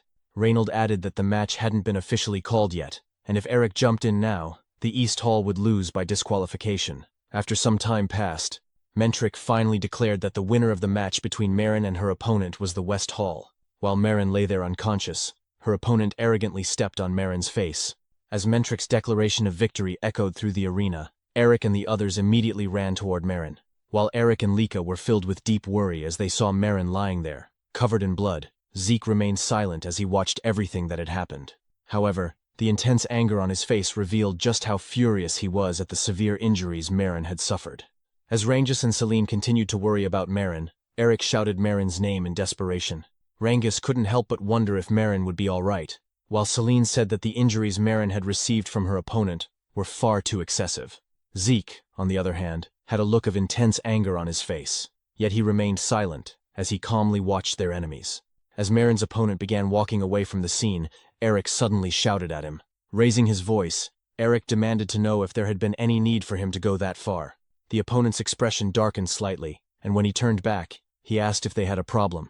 When Eric asked what he meant by that, the man simply replied that what had happened was a battle, in other words, real combat, and he had merely gone all out to ensure a certain victory against Marin. Hearing that only made Eric angrier. He said that even if it had been a battle, what he did to Marin was still too much, especially since she had suffered severe injuries and lost consciousness.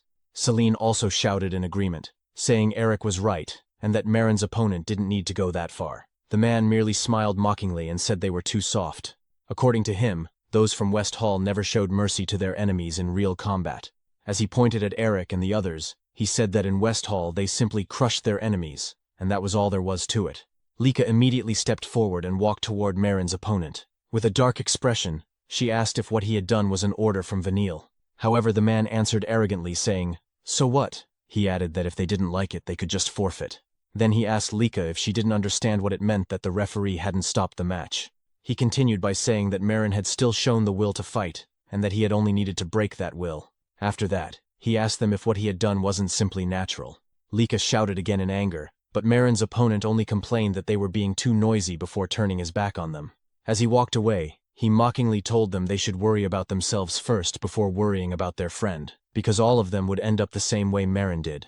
Not long after that, Retin suddenly stepped in and said, "That's just how it is." He added that they were welcome to forfeit right there if they wanted. Then he looked at Rangus and asked if he had heard what was just said. Rangus suddenly turned his head toward him, sweat slowly running down his cheek as he uttered Retin's name. Retin then casually said that Rangus should start calling him by his name now, before immediately asking if Rangus planned to forfeit their match. Rangus remained silent. Retin mocked him again, saying that if Rangus wanted to be toyed with like that girl Marin, he wouldn't stop him. He even asked if Rangus wanted him to do the same thing he used to do to him back in the village, calling Rangus a weakling. Rangus lowered his head, his face darkening. Lika, on the other hand, was clearly furious at Retin's words, but Rangus suddenly told Lady Lika that it was fine. Slowly rising to his feet, Rangus said that he wasn't running away. This made Lika turn and look at him in surprise. Rangus then declared that today, right here, he was going to surpass Retin. Retin immediately looked annoyed and demanded to know what Rangus meant by that. Meanwhile, as Marin remained unconscious, the medical team continued treating her injuries while the spectators silently watched everything unfold. In the middle of the arena, Rangus let out a deep breath while gripping his spear when suddenly someone called his name, startling him. Rangus was both confused and astonished because he immediately recognized the voice. It was Zeke's. When he turned to look at him, Zeke calmly told him not to worry because no one else could hear them. According to Zeke, he was speaking directly into Rangus's mind. He explained that he had recreated this technique a few years ago, after reading many books. As Rangus wondered where he should even begin commenting on what Zeke had just done, Zeke told him that more importantly, the reason he used the technique was to give Rangus a piece of advice. When Rangus asked what advice he meant, Zeke said, "There is a saying clouds drift freely, and water flows gently." Rangus began wondering what exactly Zeke meant by that proverb. Zeke continued, saying that clouds drift without a care and water flows ever so gently. He added that whenever Rangus was struggling, he should picture that image in his mind. Just then, Mentric asked what Rangus was doing. Rangus immediately apologized and quickly assumed his battle stance. Mentric then announced that the second battle between West Hall and East Hall would begin. The moment Rangus heard the start of the match, he moved forward and used his Cloudwater spear-style technique called Water Pierce to attack Retin. Retin was briefly surprised by Rangus's speed, but he easily countered the attack and deflected the spear. Retin then told Rangus not to get cocky, calling him a little weakling, He used his serpent strike sword-style technique called ambush pierce. His aura took the shape of a snake, as it shot directly toward Rangus's chest. As Rangus defended himself against the attack, Retin sneered and said that was all Rangus had behind his big talk. He mocked him further, saying Rangus looked pathetic and calling him a little runt as he charged forward to attack again. Rangus remained silent, raising his spear once more to prepare for the incoming strike. However, when Retin used another serpent strike sword-style technique called serpentine slash, Rangus was caught off guard. The attack twisted and curved like a snake, making it impossible for him to block properly, and he was struck in the side. Rangus immediately thought that he was certain he had defended against the attack, yet somehow Retin had changed the direction of his strike mid-attack. Retin mockingly asked what was wrong with him and told Rangus to try hitting him back if he even could. Determined not to lose, Rangus declared that he could still attack and hit Retin. He immediately used another Cloudwater spear-style technique, called Flowing Clouds and Water. But before their weapons could clash, Retin suddenly smiled. In the next instant, his attack curved again and changed direction, striking Rangus once more and sending him flying away. The explosion that followed caused Lika and the others to worry greatly, while Zeke simply remained silent as he watched the battle. After the dust slowly cleared, Rangus could be seen kneeling on the ground while holding onto his spear. Rangus thought to himself that he had tried to deflect and counter Retin's attacks, but every move he made was being turned against him. Retin asked if Rangus had been thinking about using his movements to counterattack. Laughing mockingly, he told Rangus to give him a break. He called Rangus a poor guy, before revealing that his specialty was countering. Retin then said it was unfortunate for Rangus, because he was several levels above him in every way. Meanwhile, Rangus struggled to stay standing, gripping his spear so he wouldn't collapse. He said that what Retin claimed was impossible. However, Retin suddenly stepped forward, grabbed Rangus by the hair, and said he didn't know what kind of delusion Rangus was living in. He mockingly declared that a child of a pseudo-dragon could never become strong. According to him, Rangus was nothing in the end, just a weakling like his father. Even while struggling, Rangus told Retin not to dare insult his father, but while holding Rangus by the hair, Retin punched him in the face and called him a fake dragon. Rangus fell to the ground, yet Retin continued kicking and attacking him repeatedly, while shouting that a fake dragon like Rangus could never defeat the real thing. As Rangus continued to receive heavy blows from Retin, he began to think to himself that he really was hopeless after all. He thought he had grown stronger, but perhaps it had all been a delusion because he was still weak. Tears slowly streamed down his face as the thought echoed in his mind that he was just a fake dragon after all. At that moment, a memory resurfaced. It was a time when he and his father were fishing by the riverbank. His father had asked if Rangus liked fishing, and Rangus's father said that he liked it too. He told Rangus that as he could see, he loved fishing while gazing at the clouds and the flowing water, just like he was doing at that moment. When Rangus asked if his father liked clouds and water, his father smiled and said that clouds always drift so serenely, and the river water continues flowing endlessly. Watching them, he said, made him realize that human worries were actually very small and trivial things. When Rangus asked what he meant, his father simply replied that maybe someday Rangus would understand it as well. Back in the present, Rangus lay on the ground covered in blood as he whispered the words drifting and flowing. Mentric remained silent as he carefully observed the battle. Soon after, Retin grabbed Rangus again and declared that this was where their fight would end. As Retin gathered his aura into his fist for the finishing blow, he said that a fake dragon would always remain a fake. He added that Rangus should crawl through life on his hands and knees, but when Rangus opened his eyes, he remembered Zeke's words before the battle began. Just like water flowing gently, Rangus's aura began to flow smoothly through his body. Before Retin's attack could land, Rangus managed to block it. Retin did not expect Rangus's sudden defense, and upon sensing the aura coming from him, he quickly stepped back and retreated to pick up his sword. Meanwhile, Mentric smiled in surprise at the unexpected turn of events. He had just seen the third star on Rangus's chest shine brightly, clear proof that Rangus had broken through to the 3-star level right in the middle of his battle with Retin. Retin's face darkened instantly, his expression twisting with rage at what he had just witnessed. More than anything, he could not believe that Rangus had actually broken through to the 3-star level in the middle of their battle. The realization only fueled his anger. Further, he refused to accept that Rangus now stood on the same level as him. "There's no way some fake is standing on the same level as me," Retin snarled, declaring that he would never acknowledge it. As he prepared to strike again, he shouted that he would never accept that someone he once mocked had reached the same 3-star rank. Without hesitation, Retin unleashed his serpent strike sword-style serpentine slash, sending a swift and twisting attack toward Rangus. Despite having one eye nearly shut from his injuries, Rangus reacted with remarkable speed, effortlessly evading the strike even as it shifted direction. Retin was stunned. That same attack had landed before, yet now Rangus avoided it so easily. A thought crossed his mind. Had Rangus already read the pattern of his attacks? The idea was unbearable. Refusing to accept it, Retin launched another assault, this time using rampaging serpent flash. As he rained down relentless strikes, he shouted for Rangus to try and withstand this one. But once again Rangus moved with uncanny fluidity, dodging every blow with motions as soft and natural as clouds drifting and water flowing. Lika could hardly believe what she was seeing, while Zeke calmly observed and remarked that Rangus had just taken a step closer to the essence. Curious, Lika immediately asked what he meant. Zeke explained that clouds drift freely and water flows gently, never stopping no matter what happens. Like them, Rangus was learning to accept incoming force and let it pass through him, adapting fluidly with every movement. Zeke added that he himself had demonstrated a glimpse of it earlier, but Rangus had fully made it his own in this battle. Hearing this, Lika was left in awe, sweat forming on her cheek as she admitted she couldn't believe Rangus had achieved that in such a short time. However, Zeke pointed out that Rangus didn't even seem aware of it yet, and that his level of focus was truly extraordinary. Retin, on the other hand, could only curse in frustration as he watched everything unfold. For reasons he couldn't explain, fear began creeping into his heart. Shouting desperately, he warned Rangus not to come any closer as he unleashed a barrage of attacks. Yet, just like before, every strike was easily avoided. When Retin's sword finally clashed with Rangus's spear, he couldn't withstand the force behind it. As he prepared to attack again, Zeke suddenly laughed in excitement, saying that this was exactly it, because water doesn't always flow calmly. Seeing the attack Rangus was about to unleash, Retin panicked. He turned and ran, cursing and questioning how Rangus had become this strong. Meanwhile, Rangus slowly formed a swirling water tornado at the center of the arena. Zeke declared that once water grows wild, no one can stand against its current. The attack struck Retin square in the chest, sending him flying as he coughed up blood before losing consciousness. Seeing Retin's condition, Mentric immediately declared the match over and announced East Hall as the winner. Rangus stood there in shock, unable to fully grasp what had just happened.